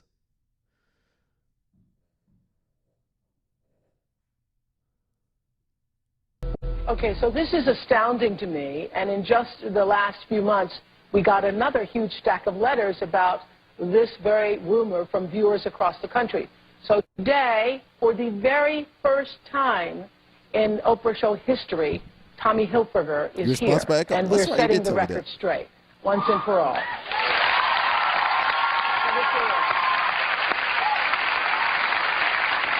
So let's start with the email that's going around. Here's what it says. It says that I'm sure many of you watched the recent taping of the Oprah Winfrey Show, where her guest was Tommy Hilfiger. And on the show, Oprah asked him if he had said, quote, if I had known African Americans, Hispanics, Jews, and Asians would buy my clothes, I would not have made them so nice. I wish these people would not buy my clothes, as they are made for upper-class white people. His answer to Oprah was a simple yes when she asked him, and she then immediately asked him to leave her show. That's the rumor that's going around on the internet, and I'm sure many of you have heard this rumor, correct? So let's break this down. Tommy, in the 21 years that we've been on the air, have you ever been on the show before today? Unfortunately not. Unfortunately Ain't not. she friends with This Weinstein? rumor has been going on, And as far as Epstein? I can tell, for at least the past Ain't she decade. friends with all those people? At least 10 years. At least 10 years. And when you first heard it, Tommy, what did you think? I didn't believe it. I thought it was crazy. And friends of mine said they'd heard the rumor. I said, it's crazy. There's no, that can't be. That can't be. I was never on the Oprah show. I would never say that. They say All interview. my friends and family who know They me, say and interview, people not who the work show. with me, and people who have grown We're up gonna with look me. that up, too. That's crazy. Well, did you, as if Tommy, and it is true, has never been here before today, then I could never have possibly asked him to leave the set. So that is what I call the category of a BFL, a big fat lie. That's a big fat lie. That never happened. I love being here today because I love the fact that I have the chance now to squash this, to dispel it, and to tell the truth. To tell the truth. Has it hurt you? It hurt my integrity because at the end of the day, that's all you have. And if people are going to challenge my honesty and my integrity and what I am as a person, it hurts more than anything else. Forget the money that it has cost Tommy, me. are Forget you sure? anything else. Because has it cost you money? It's cost me money, but it's cost me a heartache. Yeah. You know, I have 4 children. My children would come home from school and say, Are you sure, Daddy, Ellis, I go to school with a Jewish boy who says you don't like him. Yeah. I don't know if I trust Ellis it's Snap. not I don't true. trust Ellis Snap And about they're out stuff telling like that. kids, no, it's not true. No, Tommy's not that way, or my dad's not that way. So that has really hurt. It's really hurt my heart, and it has also been contrary to what my business motive was in the beginning. I wanted to sell a lot of clothes to a lot of people. Yeah. And And a lot of different people. Yeah. Well, now this is what's interesting about the rumor. A decade ago, I heard it was just... He said he wanted to sell a lot of clothes to a lot of people, but I don't believe Tommy Hilfiger was. It wasn't for poor people back in the day. That's what they were just talking about. Are you sure, Ellis Snap? Send me some proof. I'm pretty sure. I don't know. I don't know if that's right, Ellis Snap. You know, I don't trust April. I don't trust Oprah. I'm about to call her April. I don't trust Oprah either. People. Now it's expanded to Hispanics, Asians, and Jews. Then you wouldn't have a company then. Yeah, but did he do that? When did he start doing that? When did he probably started doing that around this time period? That rumor came out in the 90s, LL Snap. That's probably when he started donating. I don't know. Just because you donate don't mean, listen, you can donate. Are you sure, bro? I don't know. I need somebody that was around before you got here to tell me. I'm not saying he didn't do. Listen, you could do. I don't know. I'm just saying I don't know. I don't trust his. Now he might have did all that. Maybe he did all that. I'm saying I'm trying to figure out his motives though. LO Snap. These guys are when you remember they talking about all the clothing that was in the early '90s. That's before you got here. In 80s and 90s, that might have been before. You don't know what that man was doing before. Have you ever talked to Tommy Hilfiger? I'm sure even Trump, when Trump get older, he gonna be donating stuff. That might be out of a guilty conscience, though. What's I gonna look up now?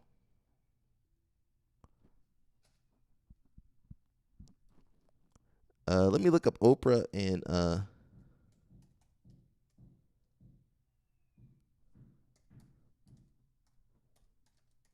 we're going down the we're going down the rabbit hole today. Snap, you need to send me some proof.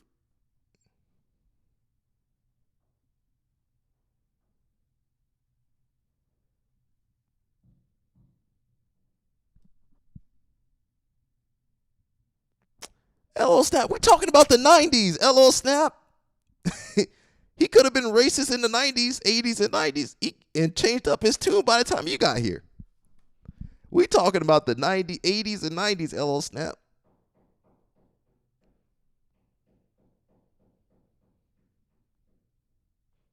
Meryl Streep calls Harvey Weinstein God. Madonna refers to him as the Punisher. Weinstein is the man behind some of this year's biggest movies. One film getting Oscar buzz, the Weinstein Company's star-studded adaptation of August Osage County. He probably is like, let me give this Cubano some shoes. Here we go. Here's some clothes. He probably gave you the clothes he didn't want. No, he couldn't sell. Eat it, Mom. No. Eat that catfish.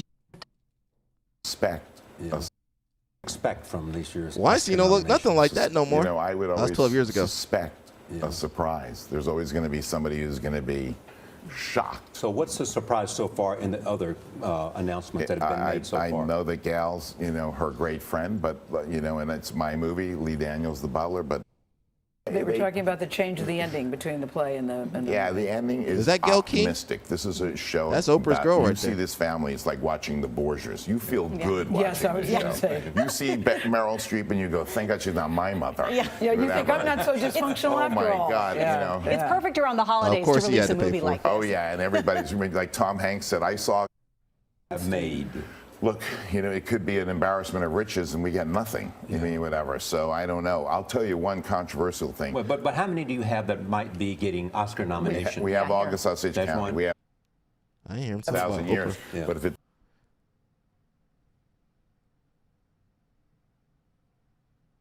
She was kissing Harvey Weinstein? Wait a second.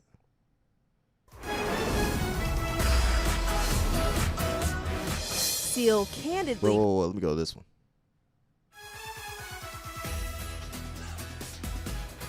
Let's go back to the Golden Globes for a second. Oprah is now 8 years being ago. criticized for her speech that night by a very unlikely star. Me too. 3 days after Oprah publicly supported victims of sexual assault in the wake of numerous allegations against Harvey Weinstein, singer Seal Oh, he is Instagrammed in this jail. meme We'll pull up a showing picture for Winfrey you. kissing the disgraced mogul. Oh. It reads, There you go. See, look. I don't trust Oprah. She kissing on Weinstein right there. And that man's a monster. What does it make you if you kissing up on a monster? Now let's look up Weinstein currently. I believe he don't look like that no more.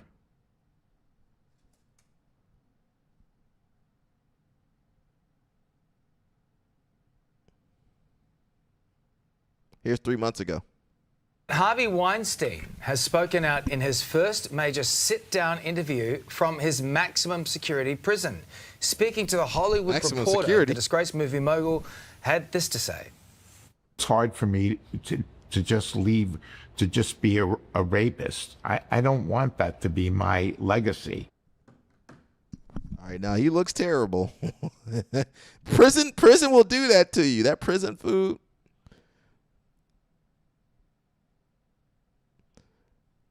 You know what? I basically agree with you right there. Even him too, man. Even him too. You gotta throw them all away, bro. They all compromised. I want to fight and win these cases. In Oscar weekend, it makes you wonder what the Hollywood Reporter is thinking by doing this. But for more, we're joined by Rowena Chu, who is Weinstein's former assistant from Palo Alto in California. Rowena, thanks for being here. Your story, helped expose Harvey Weinstein. I think, what was your reaction when you saw that he'd done this interview, that the Hollywood Reporter had done this interview? I think it's fascinating that 6 years after he's been incarcerated at Rikers, he's still getting a lot of airtime. And I think my first reaction to the interview is, how come he's still getting airtime and the survivors struggle to get airtime about this? You know, the centering of the voice of the predator rather than the voice of the survivors. It was actually a surprisingly nuanced interview, but at the same time, you can clearly see that Harvey is trying to have his cake and eat it too. Yeah. And I think you just can't square the circle. If you don't want your legacy to be a that. rapist, don't be a rapist. Is that recent or is that old? In the interview, That's he's old? complaining about the treatment that he's receiving from other prisoners. He wants to be sent back to a state prison. Can you believe he's asking for special treatment? Yeah, I think it's pretty wild. I mean, the article says itself that 3 juries and almost 100 women disagree with him. So I think it's, very hard for him to get his point of view across. I commend him for making a credible attempt at that. I think, he goes so far as to say, he admits he's a bully, he admits he's a scary person. He doesn't admit to coercing anyone. And I think that's the problem. I think he doesn't understand consent and coercion, even in this day of post-Me Too. It's 2026, and he's still struggling with those terms, frankly. It is that sort of eternal victimhood that you see a lot of men like this portray themselves as under the scrutiny of since Me Too and other accusations since then. Do you think that someone like Harvey and the personality that he's clearly had, you would know working with him, the personality that he had in business, do you think he'll ever admit to what he's been found guilty of?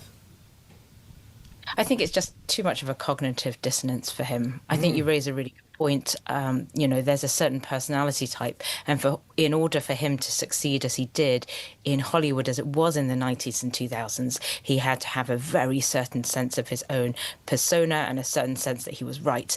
And that, unfortunately, was also his downfall. It was at once contributed to his success, but it was also his downfall. It's his sort of critical failing, so to speak. I would be very surprised if he were able to admit that he is wrong and to move, to progress emotionally from this interview. I think this interview shows that in 6 years, he's obviously had a lot of time to think, and he has come a certain way in thinking that his family should have taken precedence over film, that he is indeed a bully, but he hasn't quite gone all that way to say the women were right, I did coerce them, I acted non-consensually, and I'm truly sorry. A true apology isn't really there in this article. Yeah. Or acknowledgement of the impact that he has had on individual lives like yours. Could you, as much as you're comfortable doing so, explain to us what kind of impact he has had on your life? Yeah, well, of course, at the time when I worked for Harvey, I was very young at the time. I was 24. It was emotionally incredibly traumatic. Let's keep moving.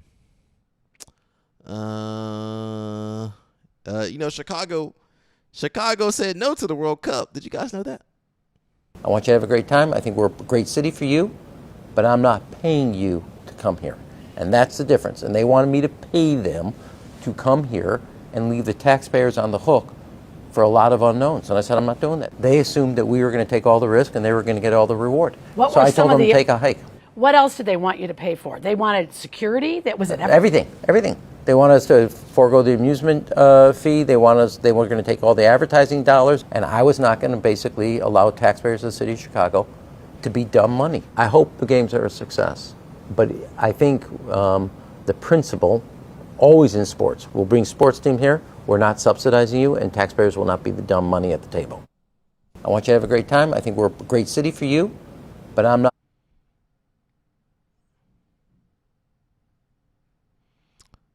Okay, my Europeans, they went to Costco, y'all. So I've been to Walmart already, and it's huge. But what is this? Costco. This is even bigger than Walmart. Europeans done found Costco, y'all. I'm way too European for this. I'm not able to understand. That's huge. Why is it so big? So I've been to Walmart already. People need their 50 tons of toilet paper, 2,000 eggs, a whole cow. You can get whatever you need at Costco, in Costco Business Center. Let's see what else going on. There's some other stuff. I did put on there Pizza Hut. Let me talk about Pizza Hut.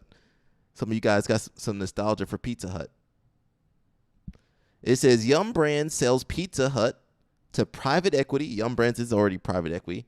They sold Pizza Hut to another private equity firm called Long Range Capital and Yum China for $2.7 billion. So they're selling Pizza Hut for $2.7 billion, capping off years of struggles for the pizza chain. Rival Domino's has gobbled up market share from Pizza Hut for years, and parent company Yum announced in November that it was exploring strategic options for the chain. That's because I haven't had any of these type of pizza. I should get some pizza tomorrow since I'm out and about. But most of these places, the pizza's terrible. Now Domino's did kind of pull themselves up by their bootstraps a while back. But Pizza Hut, I haven't had Pizza Hut since I was in school. And it was never good. Was Pizza Hut? Has anybody had Pizza Hut since the 90s that was good? Oh, I did have some Pizza Hut in Sweden.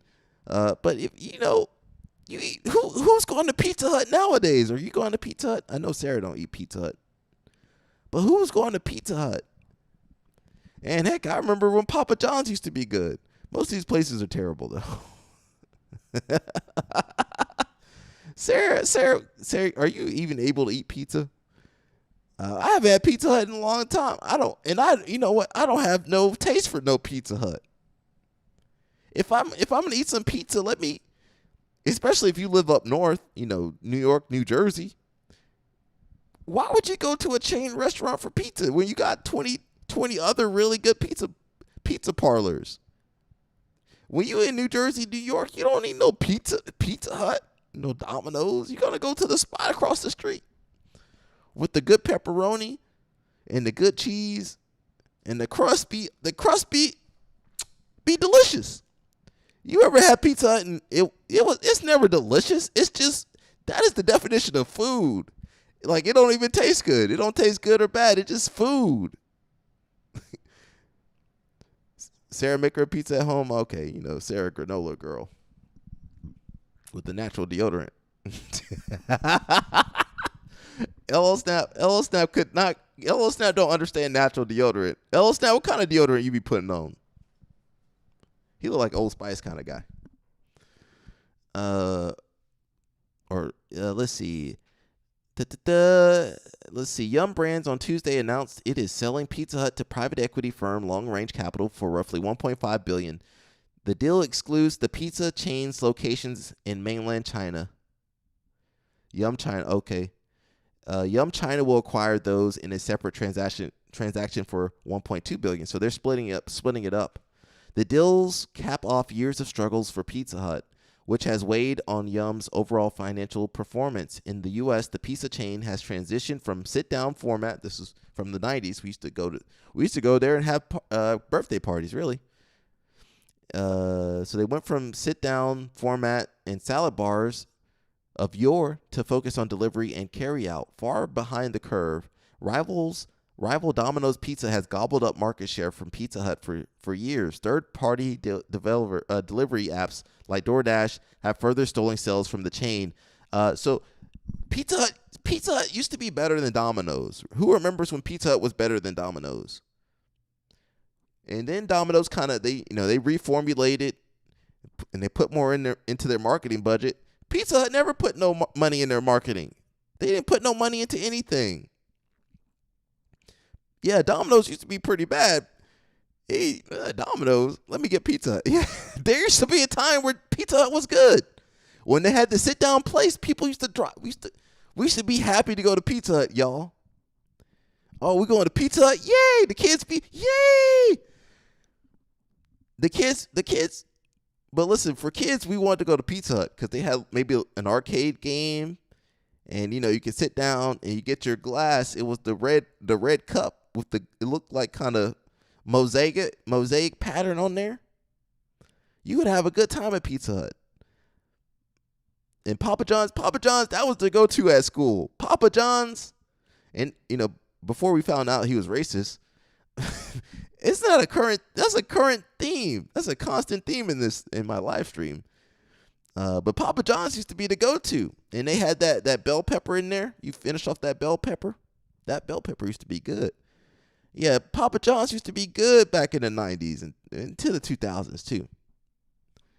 Was Papa John's racist? Let me look that up later too. I always got to research to see who's racist because I can't be supporting everybody's business.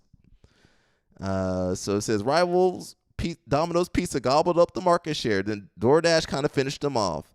Shares of Yum were up nearly 2% in the morning trading Tuesday. So as soon as they heard they were selling it off, the shares went up. So the market don't really work too well. When you sell stuff or you cut jobs, the market goes up. When you cut jobs, when you lay off people and say it's because of AI, your market share goes up. Now your business probably not going to do too well in the long term, but for the short term, for the quarter, it's going to do well. And just say something AI, blah, blah, blah, AI. Oh, let's invest in you. It says in November, Yum said it was exploring strategic options for Pizza Hut. On Tuesday, the company said its leadership team and board determined that selling Pizza Hut would provide the strongest path to maximize shareholder value. Ooh, I can't wait to wake up and enhance shareholder value. That's why I'm live streaming right now, for the shareholders. Shout out to the shareholders. Screw the shareholders. These private equity firms, they be destroying all your childhood brands. They got rid of Pizza Hut. What else they got rid of? Toys R Us. Remember Toys R Us? If you Gen Z, you probably don't even know what Toys R Us is.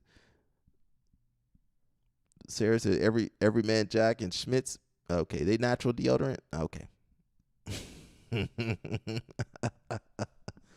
What else they killed off? Toys R Us. What else they killed off that we love? You know, Danny Chop was up in that Toys R Us.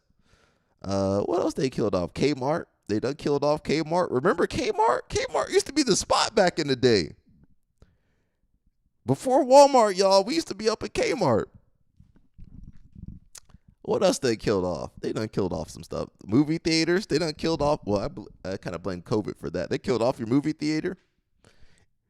They killed off some other stuff too. I can't even think about it. Let's see. We gotta maximize shareholder value. Shareholders, they'll blow up the earth to maximize shareholder value. Oh, Sarah back in the K Cafe. All right. You met DMX? Uh-oh. How was that? Sarah got some stories for us, y'all.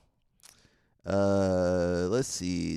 Across both deals, Yum expects to receive $2.3 billion in net proceeds after taxes, closing adjustments and fees, excluding possible earnouts of $75 million.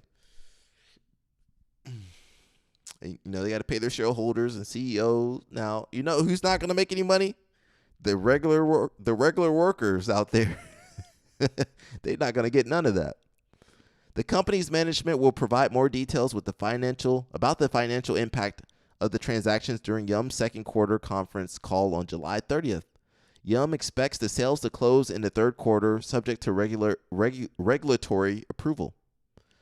It says the Dan brothers Dan and Frank Carney founded Pizza Hut in 1958. They done killed something that's been around since 1958. In Wichita, Kansas, a year later, they were franchising the concept. In 1969, Pizza Hut went public. Just 2 years later, it was the biggest pizza chain in the world. Although it lost that title in 2017 to Domino's, the deal severs Pizza Hut's decades-long tie to Taco Bell and KFC, its sister brands in Yum's portfolio. Taco Bell still's kicking. Now, I believe KFC's on its last legs, too. They're going to sell that one off, too. PepsiCo bought Pizza Hut in 1977, marking the beverage giant's entry into the restaurant business. By 1986, it also owned Taco Bell and KFC. When Pepsi spun off its restaurant unit in 1997, the holding company was dubbed Tricon Global Restaurants, later renamed Yum. At the end of 2025, Pizza Hut had nearly 20,000 locations across 108 countries and territories. How many employees did Pizza Hut have? Now they're going to cut those employees out of that money. The employees ain't getting that billion, that 2.8 billion. So yeah, shout out to them.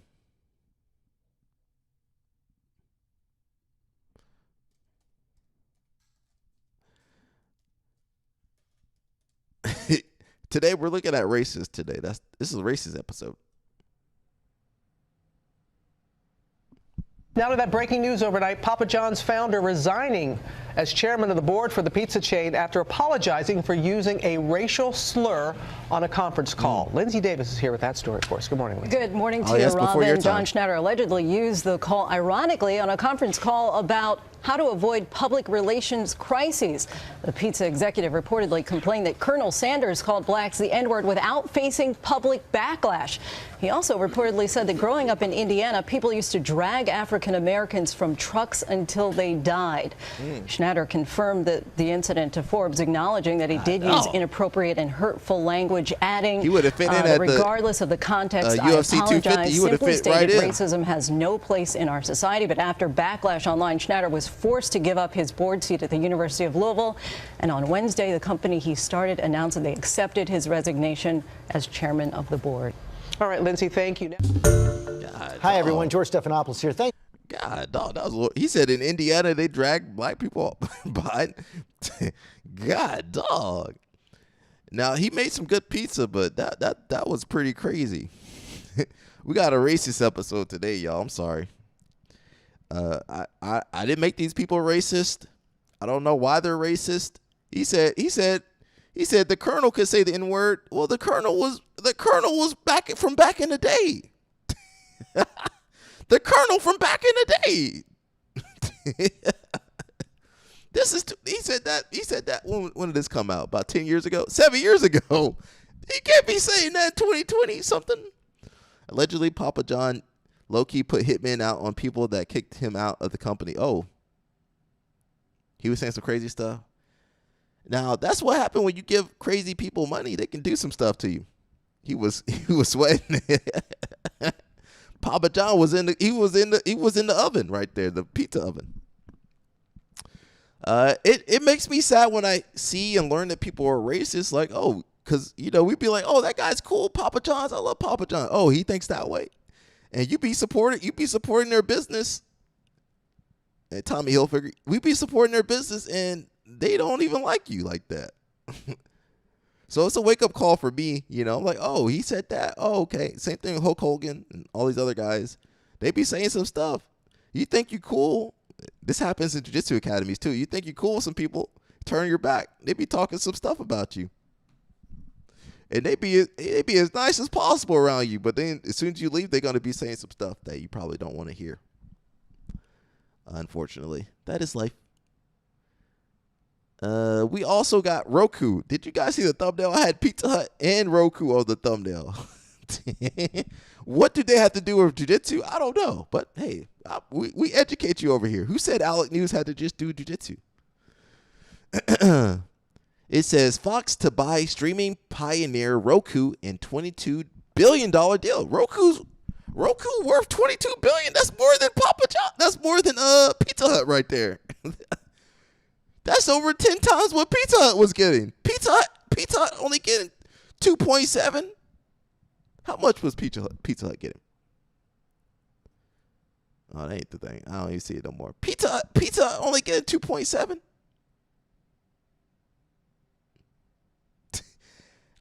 So it's very hypocritic. They be cool and then they say that. So it's kind of rough. And black people used to love Hulk Hogan. I am a real American. Have me sing it. Fight for the rights of every man. Yeah, the black people used to love Hulk Hogan. And he say that and you're like, oh, dang. Now, yeah, Booker T. Booker T was defending him, though. I couldn't defend Booker T, though. I am a real American. Fight for the rights of every man. Says Fox Corp has agreed to buy the streaming pioneer Roku in a cash and stock deal valued at approximately $22 billion. Now, how is the government going to let that fly? That seems like there's some oversight on that one. You can't let Fox buy Roku TV. Roku will continue to be run as an open, partner-friendly platform that's just going to run Fox ads all the time now. They're going to get your data. Fox for sure going to buy your data off Roku for sure. You already know that. They're going to know exactly what you're watching. It says there appears to be no immediate changes that customers will see. Fox and Roku said that the combined company will become the third largest player in the U.S. television by share of viewing. Media reports have surfaced on Friday that Roku, can we watch RAF for free now? Roku was looking at its strategic options, including a possible sale. Speculation was rampant as to which companies might be interested in acquisition. Aside from Fox, names being tossed about as potential buyers include Netflix, Amazon, Comcast, and Disney. What exactly is Roku? Before it was like some technology, but what is Roku really? Is it just a software company that's in the TVs? So I think I have a TV. You buy your Samsung or Panasonic, blah, blah, blah. But then it has Roku software. What does Roku actually do? It says the deal will give Fox access to more than 100 million global households, along with Roku channel and its first-party data. So they want your data, really. They want to see your viewing habits. They want to market to you so you can watch commercials. They're going to have commercials even when you're not watching nothing. You're going to have commercials on. So when you pull up Netflix, you pull up Amazon, Hulu, Paramount, they're gonna have some type of Fox. Fox gonna be watching you. They're gonna have your data. So they're gonna have access to over 100 million global households. Okay. Wow, didn't know that.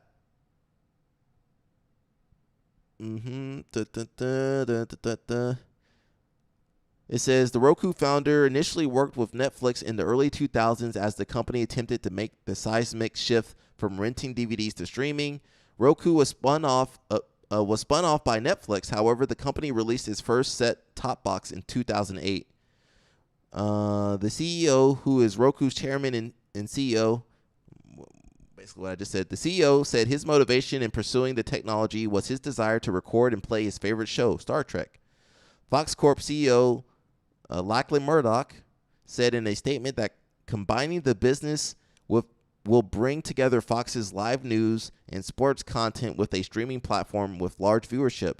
It will also give Fox more exposure to advertising and streaming subscriptions. The combination of Fox is an extraordinary opportunity to accelerate our vision, scale faster, and innovate more aggressively. They're going to show you more ads that you don't want to see. The bigger play here is advertising revenue, something all the major streamers are now jockeying for. He said this deal accelerates Fox into the shift with built-in audience scale. With 2026 shaping up as a defining year of streaming consolidation, the market shift is that streaming is no longer just about the quality content slates. It's about controlling the full stack, aka your TV and your data. If this deal closes, Fox will control more of what viewers watch. Fox, let me zoom in. That's important. You know, I always zoom in when it's important. We gotta lock in right here. Fox, can you guys see that? Fox will control more of what viewers watch. I don't want Fox controlling what I watch. I want Fox away from me.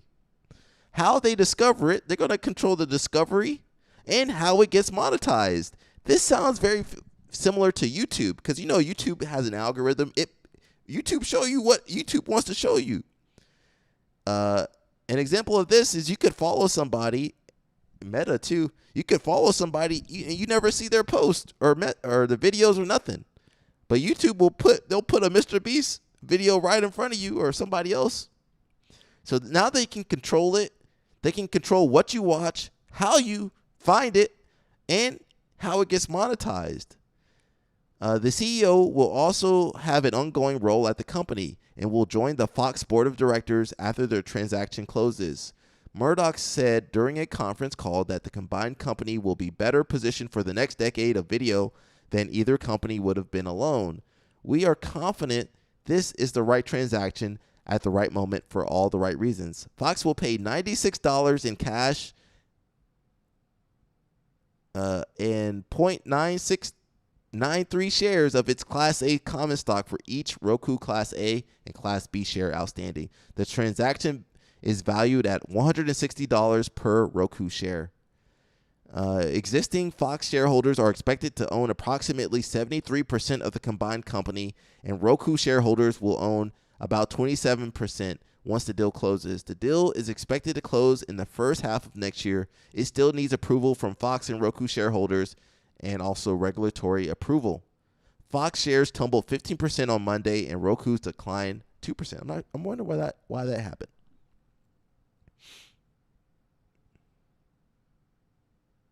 Somebody said Fox is going for the sons and daughters of MAGA households. Might be an impossible task. Do Gen Z and Gen Beta, do they watch TV? I don't think they watch TV. They be on their phone. You ever see kids? I ain't never seen no kid watch no TV no more, unless it's a little kid. They be on that iPad or cell phone. Big Brother wants to control what you watch. Now, YouTube kind of does that, but you can always turn it off. Now, they're going to have access to your TV. As soon as you turn it on, Fox is going to know what your viewing habits, how long you watched, what you clicked on. They're going to be able to send you ads, probably going to be able to listen in. You know, you got that smart TV that can listen in on you. TV listening on you. I'm tired of smart technology because all it does is listen on you and tell on you. TV listening on you, cell phone listening on you, your smartwatch listening in on you, your camera, your security camera listening in on you, your smart light, your printer. They even got your printer. Did you know they got the printer listening to you? Why the printer listening to me? The printer listening to me? Who else listening to me? The refrigerator? They got the refrigerator. They know how many times you open up the refrigerator with that smart refrigerator with the Bluetooth and internet connectivity. The toothbrush, your toothbrush got my toothbrush got Bluetooth. The toothbrush know what you're doing.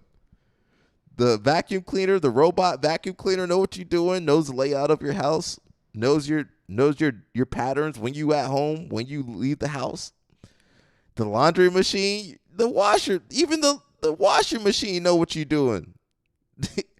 We got too many spies in our house, and it's this technology right here. It's spied on me right now.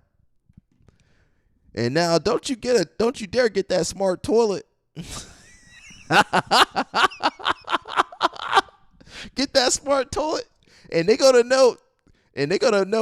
Oh, he's in the toilet now. He's gonna be in there for about 30 minutes. They're gonna know your habits, your bathroom habits. They're gonna send you ads in there. All right, he's off the toilet. Time he's gonna get on the TV. They're gonna map out your whole thing, your whole day. He's off the toilet.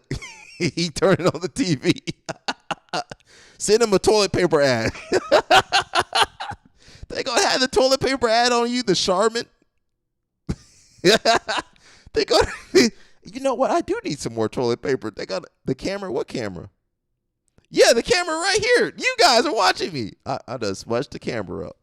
The camera listening, the laptop listening in on me. The thing is, they got stuff listening in on you that don't need to be listening in on you. The coffee pot. Why the coffee pot got to listen in on me too? That's how they be making money.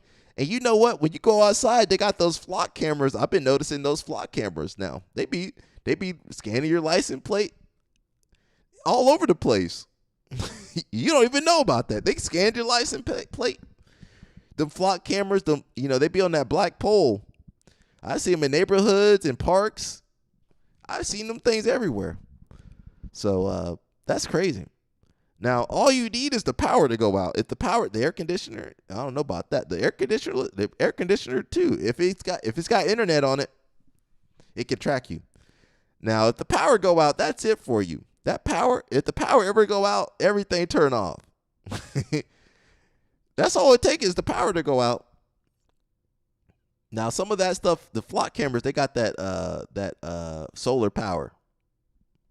All right, that's enough for my what is that called? This conspiracies. This kind of affects CP a little bit. It says Switzerland population cap vote results. Let's see if we can find a video of that. If people like UFC, I might look at that later too. Let's see.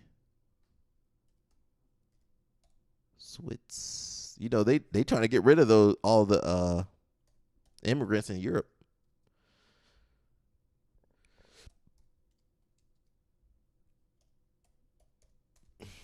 Let's see if anybody did any news about that. It's an unusual idea. Imagine being able to cap your population, like literally decide that it won't get any bigger. Well, that idea is being considered in Switzerland right now. In fact, people there are voting on it this weekend in a referendum proposed by the right-wing Swiss People's Party, the country's largest political grouping. What it all boils down to is a simple question. Is 10 million people too many for Switzerland? But beneath that is a much bigger issue that many countries are grappling with. And that is, how does a wealthy nation balance the tension between an ageing population, pressures on infrastructure and housing, and concerns over migration? Well, this is the trend driving the debate. Switzerland's population has climbed from just over 7 million people in 2002 to more than 9 million today.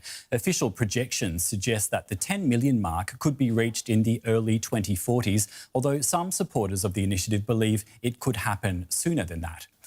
Unlike many migration debates elsewhere in Europe, this one is largely about Europeans moving within Europe. Most immigrants to Switzerland come from neighbouring countries like Germany, France and Italy, as well as Portugal, filling jobs across the economy. If the proposal passes, the government would be first required to tighten immigration rules once the population reaches 9.5 million. If Switzerland later reaches 10 million people, authorities would have to take all available measures to keep the population below that limit. And if those measures failed, then the country could ultimately be forced to end its free movement agreement with the European Union. So it's set to be a tight vote and some potential far-reaching consequences, which I'm going to talk about with economist Andreas Bierli with the Swiss Economic Institute in Zurich. Andreas, Switzerland is one of Europe's wealthiest countries. It's got low unemployment and a strong economy. Tell us why immigration has become such a politically powerful issue there. To be honest, it has always been. It's always been an important thing that for people, immigration has always been relatively high to Switzerland, and like every other year, we're gonna have a referendum about like a vote or about curbing immigration and halting immigration from the European Union. So that's it's not a new thing. It's like something that is reoccurring every other year, I would say. Yeah, interesting. Okay. Now, supporters of this proposal, they're arguing that population growth is putting pressure on housing, transport and public services. To what extent are those concerns backed by evidence, and to what extent is immigration being blamed for problems that might have other roots? Yeah, I mean, the question is a bit more complex, or like the situation in general. What we have seen is like we have seen quite some immigration, as you were showing before, since Switzerland joined the European Union. So that's clear. And also we are seeing pressure on the housing market. It's hard to get a flat in Zurich or in Geneva or in other big places, which also has to do with missed reforms of the housing market and like an encouragement to build new apartments, and that certainly also the policy side has to be blamed for this. It's not just immigration, and so these are really the two sides that when it comes to the pressure of immigration, and of course we cannot deny it. There has been a lot of immigration coming to Switzerland, and maybe not all of the facilities and public services kept up with it. Andreas, many countries limit immigration. No country's ever voted to limit its own population. Let's hear, firstly, from some people from the hard-right Swiss People's Party whose idea this was, and then we'll come back to you. Switzerland kind of backwards place. Ultimately, what we want is to protect what we love, to ensure that Switzerland remains a wonderful place to live in. We're not going to eliminate traffic jams overnight, but this will allow us to adapt road and rail infrastructure and build housing, but not at a pace that would ultimately prevent us from absorbing this massive influx of people. So just to speak on it, 10 million people, they over there scrambling for about 10 million people. 10 million people ain't nothing over here in America. 10 million people. LA County, LA got 8 million people. Now it is huge. LA is it's about the same size as Japan, really. They over there scrambling. I've been to Switzerland before. And you know what? The best food is the immigrant food. if they get rid of all them immigrants, you're gonna be stuck eating cheese and chocolate, which isn't bad, but you can't live off that. And bread. That's all they eat over there is bread and cheese and chocolate. They eat some other stuff too, but you need immigrants. Immigrants make it more fun. Because when you get these old European people, they ain't doing nothing cool. It's something about like America over there. Don't want immigrants, but they'll eat your tacos and fufu and sushi and egg rolls and chicken masala. They'll eat all that, and they don't even want you over here. Ain't that wild? They eat your food, listen to your music, eat your food. And they don't want you there. They don't want you there one bit. I just made myself hungry. Danny Chopper's eating over there. That man got a good appetite. Every time I see Danny Chopper, which has only been once, he always got some food. I'm gonna start following Danny Chopper around. He always got some food, man. Share some of that food, Danny Chopper. I don't know where to put this at. Let me look at these flock cameras over here, because we got a lot of them here in Atlanta. In Boulder, Colorado, inside a small coffee shop. The brighter areas are where the really high density of flock cameras are. Jesus Christ. Will Freeman runs the largest police camera tracking system in the nation. If you click on any of these police departments, it'll show you who they're sharing with. So the lines going outward are the agencies that can access their data directly. It's called DFlock. The app shows where the cameras are and which way they're pointed. How many cameras have you mapped? 88,970 cameras at the moment. Why did you want to do this? The main reason is to show people how invasive this is. Flock license plate readers take a time-stamped photo of every vehicle that passes every camera. Police can search your historical travel information for 30 days. This creates a searchable database of everyone, not just the suspects of crime. Security researcher Ben Jordan. And it's like if you were to build a graph of that sheet, and plot it to a map, now it's as if you've had a GPS on your car for an entire month. They also have GPS in your car. 700,000 crimes a year are solved with Flock. Flock Safety Chief Communications Officer Josh Thomas. Reported crimes in America, yeah. So there's a lot more that probably are being helped that aren't being reported. But yes, we have about 700,000 crimes that we are aware of that are being solved in part with evidence that's derived from a Flock safety device. In order for that historical data to be of investigative value, you have to track every car for 30 days. You don't see a problem with that? Again, I would challenge you on the word track. Tracking the whole of your movements is very different than knowing that you passed by one specific camera, 24 specific cameras. Yeah, those are different things. If you could track 30 days of tracking that vehicle, if you can from find 30 days, you're going to know. Location. But Flock's own webinars talk about its license plate reader's ability to track vehicles and people. And we were able to track him all the way over to another state in Kentucky. And you're able to track your suspect's movements. You're saying Flock does not track people, correct? Track people, that's right, and hold their movements like you asked. We just like to But what do the Condor cameras do? They literally are designed to track a person, aren't they? Not to become a lawyer. We're not tracking you, but we observe that you do. Known as a Condor. Unlike the Falcon license plate reader camera, you'll notice this does track the movements of people. Snap, that thing Whether looking or at not you. it was designed to specifically track a person, you can see right now. I mean, what else is going to track on that walking path? No matter which way I move, we're not the tracking you. We're just looking at you with me. very closely. And this video and we're putting is that sent into the database. right back to the police department. To alert you when it sees human movement, and it will actually acquire and track that person as they walk or people. When I walked down the path and I moved, the camera followed me. There's an object detection feature that you can set up. It's called Guardian mode. That allows the camera to just know if there's movement from a person in the screen. It is not tracking where you're going to go, where you're going to leave, where you're going to start and stop. These started popping up weeks after hearing Flock say these only record license plates. They don't take pictures of people. That security researcher, Ben Jordan, found the same Condor camera streaming openly online. No password required. And they quite literally use AI to zoom in and follow you around, whether you're a person of interest or not.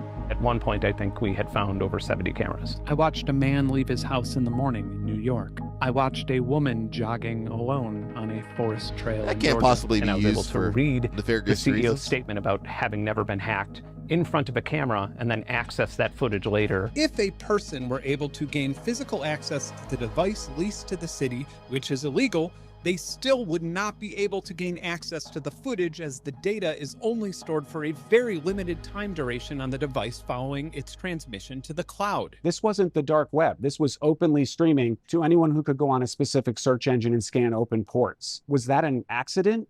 Yes, Verizon sent us the wrong SIM cards that had a public IP address. We have a lot of sensors in the world that don't have that. Roughly 60, 70 devices had a public-facing IP address. Second we learned about it, we fixed it. What if a police officer uses flock cameras to stalk their ex? What if an abusive partner uses it to stalk their ex-girlfriend and her new boyfriend? It's already happened. Police officer was arrested accused of misusing the system to track someone. There have been multiple incidents where police officers, even a police chief, were arrested for using LPR cameras and specifically flock to stalk or harass their exes. It's a horrible use of the technology. Tools aren't designed to do that. This is why we built an audit log, and we work with the appropriate democratically elected governing bodies to hold those people accountable. You have to consider human nature when you implement things like this. No one's perfect. People are going to abuse it. Back in that Boulder coffee shop. And now connect that to the toilet and the coffee maker. You got a good system right there. He said, "We're not tracking you. We're not tracking you. Where are you going?" You left the house at 7:58 p.m. Where did you go? Now imagine this guy in the hands of Josiah or someone. Would that be dangerous if Josiah got that? You know exactly what he would be doing with that. You know exactly. This reminds me of 2001: A Space Odyssey with the computer watching you. Now everything's watching you now. Everything is 2001 over here. And that's just to go 1.7 miles. Will Freeman added a special feature to deflock. It also allows you to route around these things. Yeah, it goes from 5 minutes to 14 minutes, but it avoids all the cameras. And there's an epidemic, as we all know, of mass killings in America. And if there's an opportunity to stop that, I want to be on the side of the people who are fighting to stop those things, not the people who are fighting to stop the proliferation of technology to stop crime. Actual killers have been caught with this technology. Would you want to take that away from the police? Considering everything, I would want to take that away from the police, at least in the current state that it's in. A feature that you can't turn off is that it's logging everyone else. So if they can get rid of that logging everyone else part, I think it would be a lot better. Will Freeman is still tracking the trackers because he says no one is watching the watchers. Yeah, who is watching the watchers? That is true. Who is watching? We need Sarah on the... We need the Bonnet on this case. Get the Bonnet will save us. Come on, Bonnet. So they are tracking us. And you know they're going to use that for the wrong reasons. You know it. Come on, y'all. Is there anything else I cared about? We talked about Verizon. We done talked about everything. Did we talk about soccer? With some 3.5 billion fans worldwide, soccer is the most popular game on the planet. For decades, the US was one of the few holdouts. But Americans have gradually come around, with soccer recently replacing baseball as the nation's third most popular sport. I sent a text to every MLS team owner, to all of our staff, because what a stat. Speaks to how far soccer has come in our country. We're a soccer nation. I think we all saw this coming. I remember a day very vividly. I was in my 20s, maybe late 20s, and I would always, in the morning before I went to practice, I would pull up like ESPN, and on the top, it would along the top frame, it would say NFL, NBA, Major League Baseball, NHL, golf, whatever, and then you'd have to like hit the extra button to hit soccer. And then one day I was scrolling and it said NFL, NBA, MLB, soccer. And I was like, whoa. Now with the opportunity of all the streaming platforms to watch women's soccer and men's soccer weekly for those diehard fans or casual fans, you know, you can pick and choose as well, you know, watching US soccer, watching European football. Of course, this isn't soccer's first flourish in the USA. In the late 1970s, the NASL burned brightly, led by an array of aging foreign superstars like Pelé. But eventually it collapsed, leaving America without a top-flight professional league for more than a decade. That changed when FIFA chose the US as host of the 1994 World Cup Finals, after America promised to create a new domestic league. When MLS was originally born out of the 1994 World Cup, you know, people didn't have a professional league to support, they didn't have a women's league to support, they had no stadiums that were soccer specific. Kids were playing, but not with the organization that it has today. DC United won 3 of the first 4 MLS Cup titles. However, the league lost millions in those early days and almost folded. The men's national team also struggled, but the women's national team kept soccer alive, winning 2 World Cups in the 90s and an Olympic gold. I think the fact that the women have been so dominant on the international stage has played a huge factor. You look at the amount of kids playing soccer, I think it's the #1 sport for kids in the US. I think the women have gotten a lot of credit, but I think that it's taken a lot of time, and I think there's still so much more progress to be made. The impact of the women's success was huge, but perhaps the biggest boost came in 2007, with the shock arrival of global superstar David Beckham at the LA Galaxy. When he came over, it was crazy. The fact that he came over when he did, still very much in his prime, to the point where he was able to go back and you know play in the off season in Europe still, is something that you know you can't overlook. It raised eyebrows for a lot of the diehards, but I think it also raised more eyebrows and brought more people into the fold of in terms of like the casual fan. Landon Donovan was the Galaxy captain when Beckham arrived. I mean, it's hard to overstate what he's done for our league. When he came as a player, even though the beginning was difficult for him, for us, for our team, the on the field, the off the field is almost hard to quantify, because immediately the name LA Galaxy around the world was a known name. And Major League Soccer was a known league because David Beckham was here. Beckham's commitment to American soccer has now extended to co-ownership of the current MLS Cup champions into Miami. And he was instrumental in bringing the legendary Lionel Messi to the club, further enhancing the league's global brand.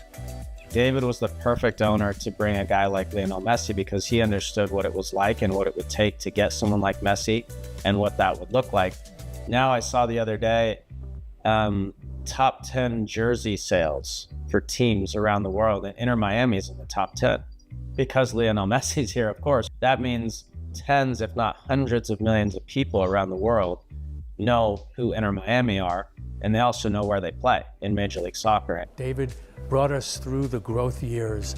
Leo is helping to take us where we want to go. Each one has had a unique impact, and I think we got a couple more years of Leo Messi.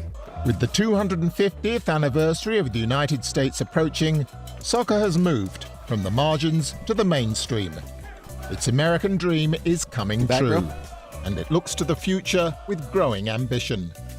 I hope it can reach a whole nother level. I mean, I'm obviously very passionate about the game, and I've seen it grow a lot, but I hope it reaches the levels that I see it reaching in Europe and in South America and in some of these countries. And yeah, I hope it can become the #1 sport in the country. It will if you guys win. Now, I don't know if they're going to win. Yeah, I don't know. It's tonight a live look at... Did you guys see... Oh, shoot, what happened? Go back to where it was. I saw something with DMX's son. You know, Sarah said she met DMX. I think his son got in some trouble. Let's see. Tonight a live look at Atlanta.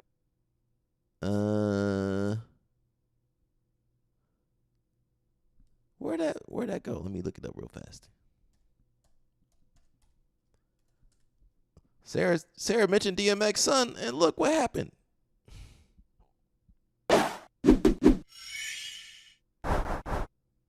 Welcome up Xavier and Jacob.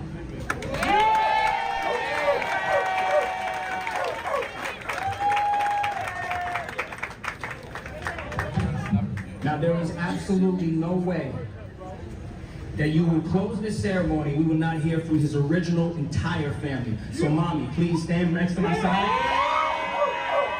Mommy, please. Please. Sean. Praise. Tacoma. Come here. Auntie Ray Crew, come on.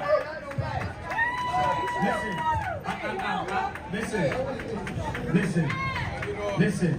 Right is right, wrong is wrong. We are here. Firstly, thank you to the entire city of Yonkers.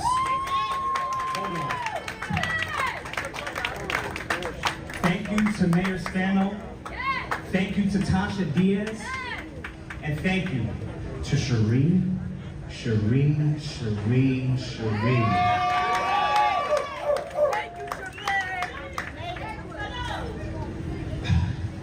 Without your groundwork, foot on the ground, none of this is possible. This is your vision. From reaching out to people on Facebook, Instagram, Snapchat, gathering up the signatures, making sure that everyone is on board to get this signed. Firstborn. Thank you. My heart is just so full seeing all the love that we have. Take your time, brother. So Desiree Lindstrom, you have behaved dishonorably. The fact that you continue to exclude his original family, his children, my mother. No. Got his microphone. The fact that my mother and father built this empire from the ground up. Like this city loves us. We will always be remembered in this city. Now, thank you to the city of Yonkers. And thank you for being here today.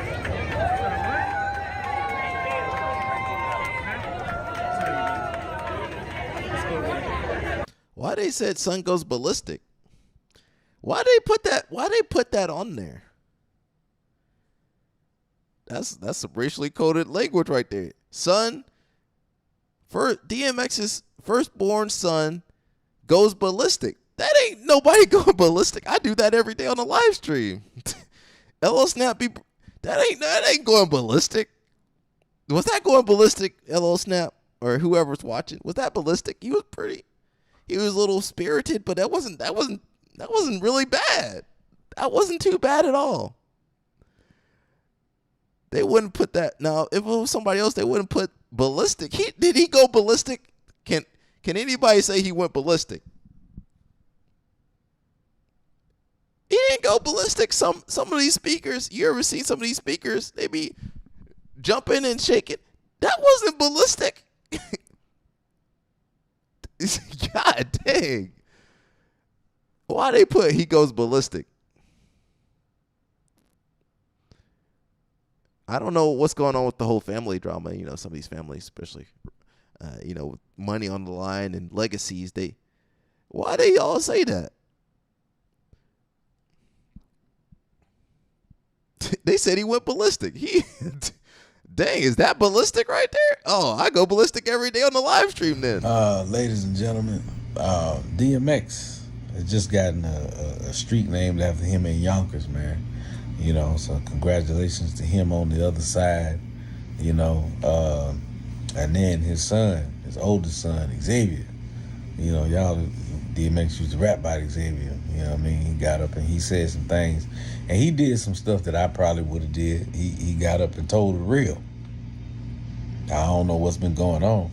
I don't know why somebody would, apparently they've been trying to exclude, DMX's family or certain family members out of the, out of the picture. Like, his first wife, the one who went through it, just about everything with him, and the kids they created in that marriage. And we know DMX had a lot of women and he had a lot of kids, but everybody just need to come together. Because he got up there, I think he had on a suit jacket with no shirt on up under there, just showing just dreadlocks and body. And he started calling out people, you know what I mean? Calling out the fiance and everything else, and you know what I mean? And people like, well, why would he do that? Because that's DMX son.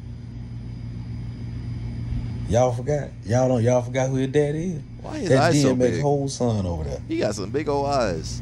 That is.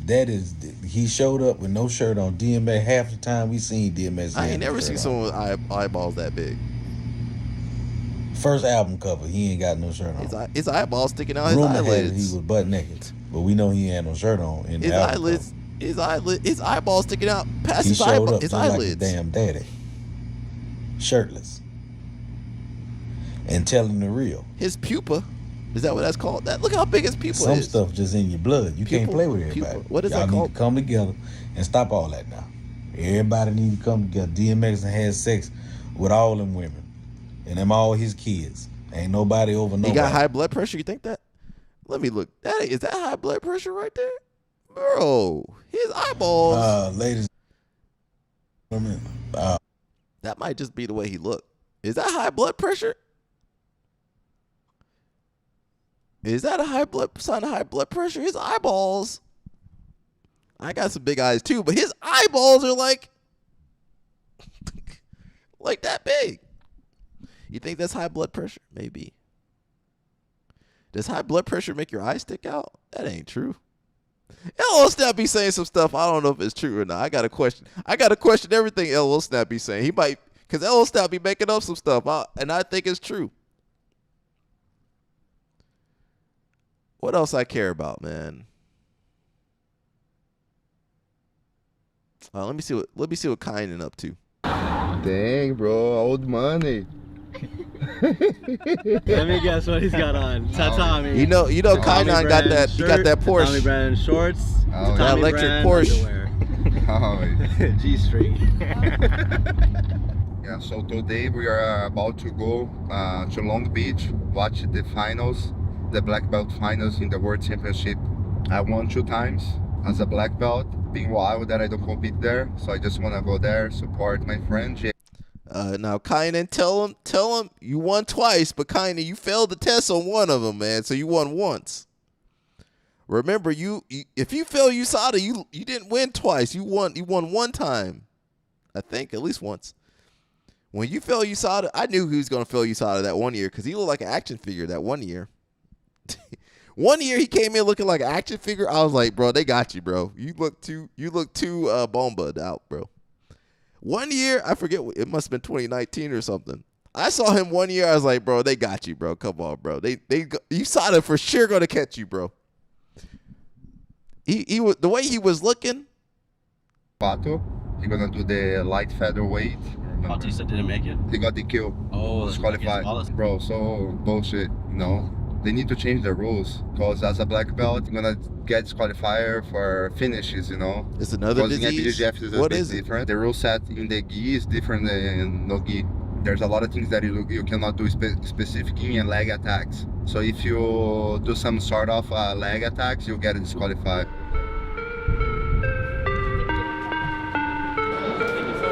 Can I have one? What? I buy it. Just one. That's no. like a third of it. Huh? All right, yeah, you can have. I'm very hungry, bro. It's okay. Oh, we already seen all that. Beating this guy. Hey, bro, look. Keep it like our shit because look at here with me. Gabby bigger than Kynan. I didn't know she was that big. Yeah, she's bigger than Kynan. Why Brazilians trying to change the rules of jiu-jitsu because they made the rules. They want to break the rules too. You know why Brazilians be breaking all the rules. Sorry, Brazilians. I love you guys. You guys be breaking the rules. I told you. Valeu, Gabi, a lenda.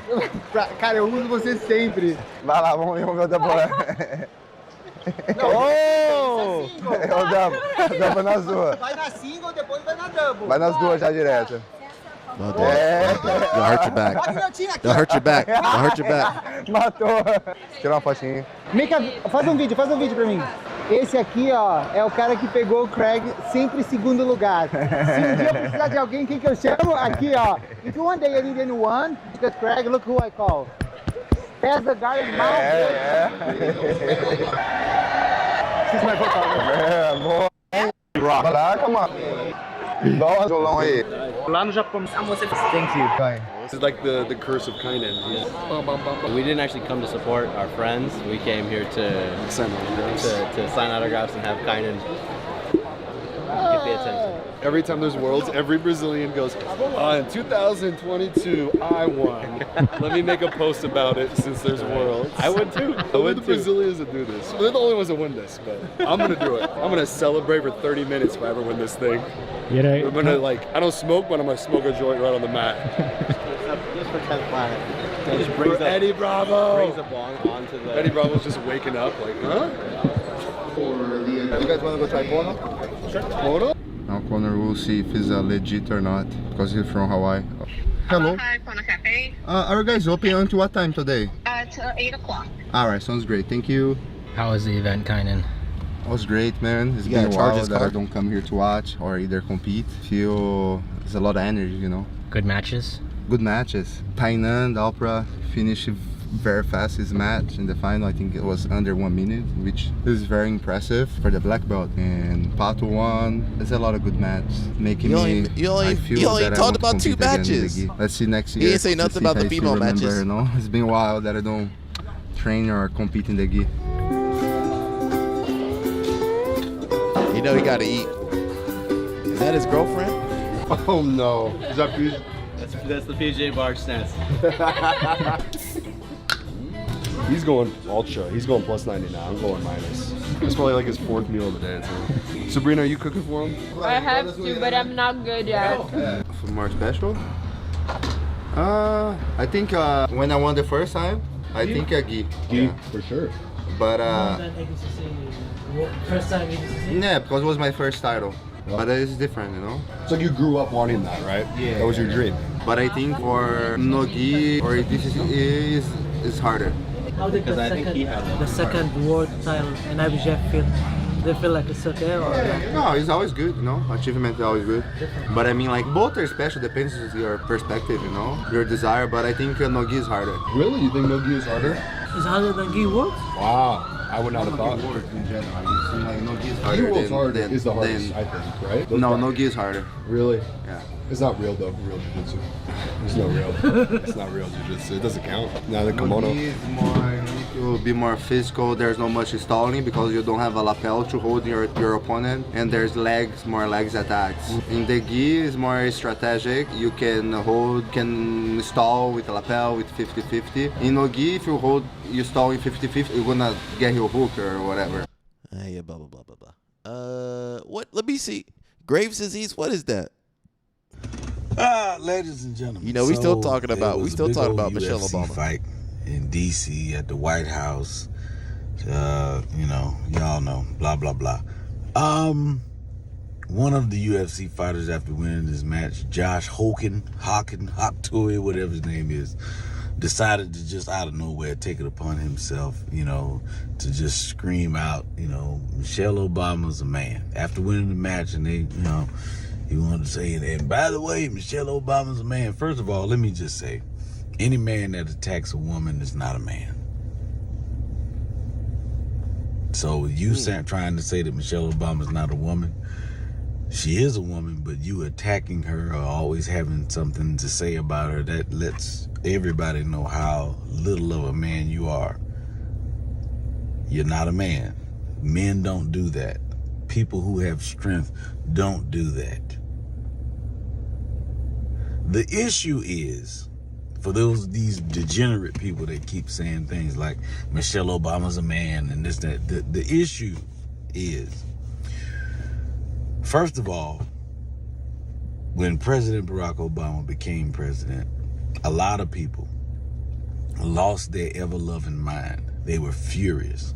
There were meetings. I remember there was a meeting with certain people that said we're gonna make sure that he's not a successful president. We just have to come together and do everything he tries to do. We're just gonna block it. That was the one thing. Then they didn't have to have a meeting for that. They just did that. On top of that, you know, you have the fact that Barack and Michelle, not only did they served with grace, style, and elegance. There was no scandal. There was no hiccup. There was nothing. Criticism, but all presidents was there no scandal? I guess there wasn't a scandal. Disrespect, you know. Michelle Obama did wear is that tan the suit. most educated woman to ever sit as the first lady. Is that true? That The might be most. True. Isn't she a lawyer or something? Was a lawyer? I don't know. She's a good-looking woman, well-spoken. She okay? Elegant, stylish, good mother. Ella Snap didn't like her, but you know what? That a lot of racist That's better than most of you guys say can that get. black women are not. Most of you guys, and that's I'm not even saying I'm gonna get a Michelle and because Obama. there's nothing I need you one. really can say about her. As long as she You ain't just got the say, elbow. Well, I'll the just start jiggly calling elbow. her a man. And That's what happened. Can cook healthy. Because there's nothing factual that she's actually done that you can say, aha, see, this is what I don't like about you. No, nothing. So I'll just start calling her a man. And that shows how weak you are. What was I about to see? Obama tan suit. He did he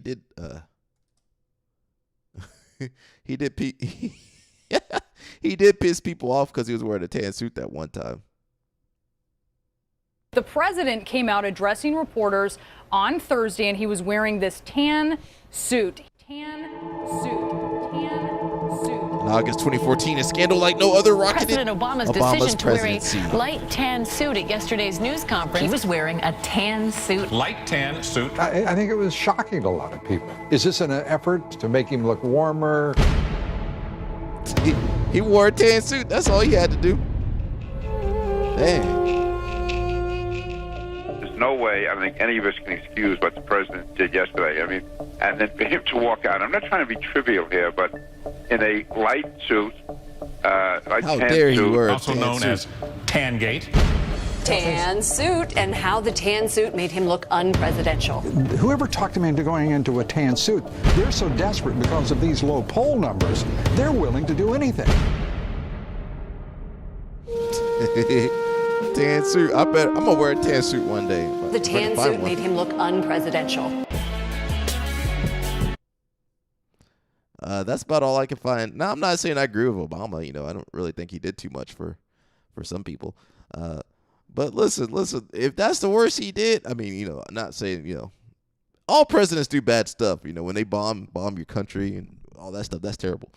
But if that's the worst he did with that tan suit, I mean, all right, y'all, that's 3 hours, man. I don't really got much else to talk about with you people.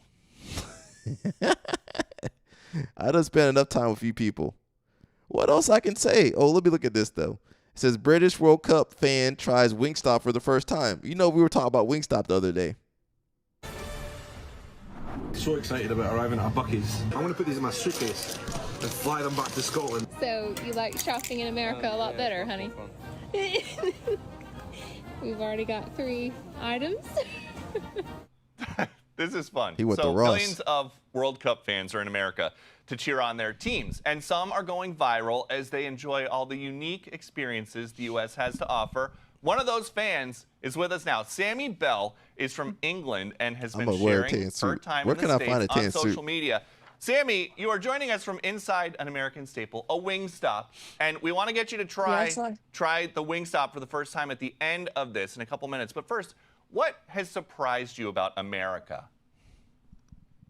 Just how friendly everyone is, how welcoming everyone is for the World Cup. We arrived last week for 2 games in Florida, in Tampa and Orlando, and everyone's just been so nice. Where's she at? And as we understand it, you're going to bounce all around for a month, going to different games. Big road trip with some friends from the UK. Got to ask, any close calls driving in a rental car on the right side of the road? Oh, it is challenging. Yeah, there's 3 of us that have got the hire car, so We're taking it in turns to drive on the motorway, which is very different, driving on a different side of the road. But yeah, it's been good. No near misses so far. That's good. People watching will be happy to hear that, especially our audience in Florida. The World Cup is an expensive thing to attend in person. Flying is expensive. You're doing this, though, very affordably. We've got a breakdown of your expenses. The Daily Mail put it together. The match tickets, only $760. Flights, $200. Accommodations, $1,700. The grand total, only $4,100. How are you doing a month in the States for $4,100? So it doesn't include our spending money, but we've been saving our credit card points and hotel loyalty points for the last couple of years. We knew this trip was coming. And yes, we got our flights. It's around £150 using our points. Our accommodation, it's split between 5 of us. So we've just had Airbnbs and apartments, which is great. And they're in Florida? Yeah, it's I've been following England for a long time, so we did get cheaper tickets with our supporters club, which helps massively because I've seen the ticket prices elsewhere, and she looks different. Some of them are crazy. So yeah, we've definitely kept the cost down, but it's taken a lot of planning. And this is so fun. Before they get too cold, what flavor wing will you be trying for us live on national television? See, they don't really like seasoning for the hot where she's honey. from. I'm a bit scared in case they're a bit spicy, but yeah, we're gonna give it a No, go. why she go hot honey for the dip first? them in? Nah, she should have just I've gone gone for the ranch buffalo. dressing. I hear everyone likes that, so I'm gonna give it a go. It's very important. Do you guys? Do you ever? Or she should use have gone ranch or dry. half ranch They in don't England? have that up there. No, not that I've seen anyway. We wouldn't go out. We don't get it served in our restaurants or our supermarkets. So unless I'm missing something, I think we only get it here in the US. Well, the moment of truth. Can you take a bite of the hot honey wings with ingredients? ranch I think it's like a vinaigrette and some stuff. And you're not going to see this on any of the other news shows. This is important. Is this a boneless wing or a bone-in wing? Okay. I went for the boneless wing. Yeah, that's what I like too. Oh no. Who? We'll try it with the ranch. Wait. Please. All right. Who told her to get boneless? We had this discussion a couple of days ago. Why would she get boneless? Don't go to Wingstop. That's for kids. Boneless for kids. Get the bone in. Hot honey should not be your first choice either. Hot honey. That is not acceptable. You either need to do a good dry, we like lemon pepper over here in Georgia. A good dry wing or a good wet wing, She should have got buffalo. She made a mistake. Who let her order, bro? Ordered the wrong wing. She ordered the wrong wings there. First bite. Everybody knows the rules. What do you think? It's good. It's very too good. much seasoning for her. And I had she ain't no used to that idea seasoning. in the run-up to the World Cup that They one of don't the big season their headlines food would where be she's from. They don't really that, season their food too much. A top attraction in the United States is ranch dressing, but it turns out that She don't care about no ranch Please dressing. apologize to I want anybody. to take this home with me. They got tartar. Isn't tartar sauce? Please like apologize ranch? to the other diners at Wingstop for What's the difference between tartar all the sauce and noise over the ranch? last couple minutes. Have a great trip, Sammy. Thank you so much for joining us. Thank you so much. Be sure to like and subscribe for all the Fox News latest on YouTube and catch full shows streaming now on Fox One. It says tartar sauce and ranch sauce are both creamy condiments, but they have distinct flavors. Tartar sauce is rich and briny with mayonnaise base, while ranch is herbaceous and tangy, traditionally with buttermilk and sour cream. They can't make no ranch. It's the same crap in there.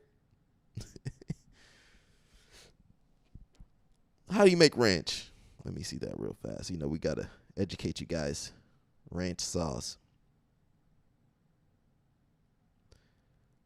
It's made from buttermilk, mayonnaise, and or sour cream. And you can have some herbs in there. They can make that in Europe. They can make that. The bone is the flavor. You look at her. You know that she don't know what flavor is. She don't know what flavor is, Sarah. Look at her. You think she know what flavor is? She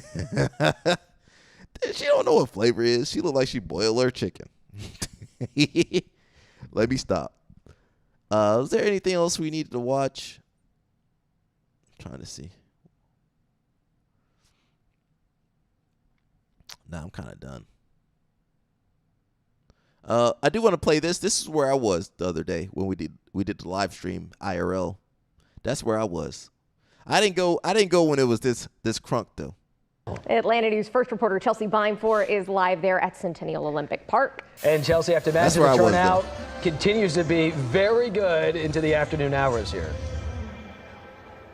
Yeah, guys, there are thousands of fans here right now, but earlier today during that Spain-Cape Verde matchup, there were so many people. It was practically shoulder to shoulder down in front of the main stage, in front of that big screen. That's because people have come from all over the state, all over the country, even from other places in the world to be here. Some of them say they got tickets into the game. They couldn't get tickets into the game because they were just a bit too expensive. So instead, they just came here to the fan festival to enjoy the atmosphere. That's where all the poor and be people amongst go. thousands They of got a soccer VIP fans. section too. Now, general admission is free, but you do have to register online for a ticket in advance.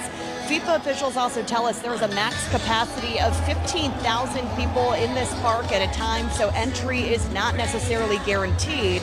Some fans say they had no idea how packed this park was going to get. We didn't know it was this big. We thought we had chairs. We weren't supposed to bring chairs. We had backpack. We weren't supposed to bring backpack. We were just coming here to just hang out. But it's a big deal. This is a big deal. So we're excited. Now, there are also some tiered ticket options that range from $45 to $325. Those tickets for purchase do get you guaranteed entry, but the general admission, that just depends on how many people are here. Now, this fan festival runs through July 15th on select days. We've got all those dates and times up on AtlantaNewsFirst.com. Reporting live from FIFA Fan Festival, Chelsea Beinfor, Atlanta News First. All right, that's it for me. I'm tired, man. I got nothing else I want to say. Who? The girl that was in the who? Back her arms? The girl from the UK or whatever? Nah, ain't she. She can't cook. We already know she can't cook. I don't want taters and mash and whatever they eat over there. Beans and mash. I'm okay. I need some flavor in my life. Now, Sarah's going to say I got my standards are too high, but you know what? That's my standards. I don't want the jiggly elbow. That's the tricep right there. It could be jiggly muscle. It can't be jiggly. That's it, y'all. We should be back tomorrow. Some more shenanigans. And, of course, we talked about Pizza Hut got bought out. Roku got bought out. Who else going to get bought out? Probably ADCC get bought out. Something like that. That's it, man. I ain't got nothing else for you people. Make sure you guys are liking the video. That's all I got to say. Make sure you like that video because you guys be watching. You be watching for hours. Ain't got no like on the video. All right, y'all. That's it for me. I'll see you guys later. Peace out. Be safe. Make good decisions. Yada, yada. You know the drill. We'll see you guys tomorrow, God willing. Inshallah is what they say in Arabic, I believe. Sarah want to see everybody's elbows. Stop looking at people's elbows. All right, y'all. See ya.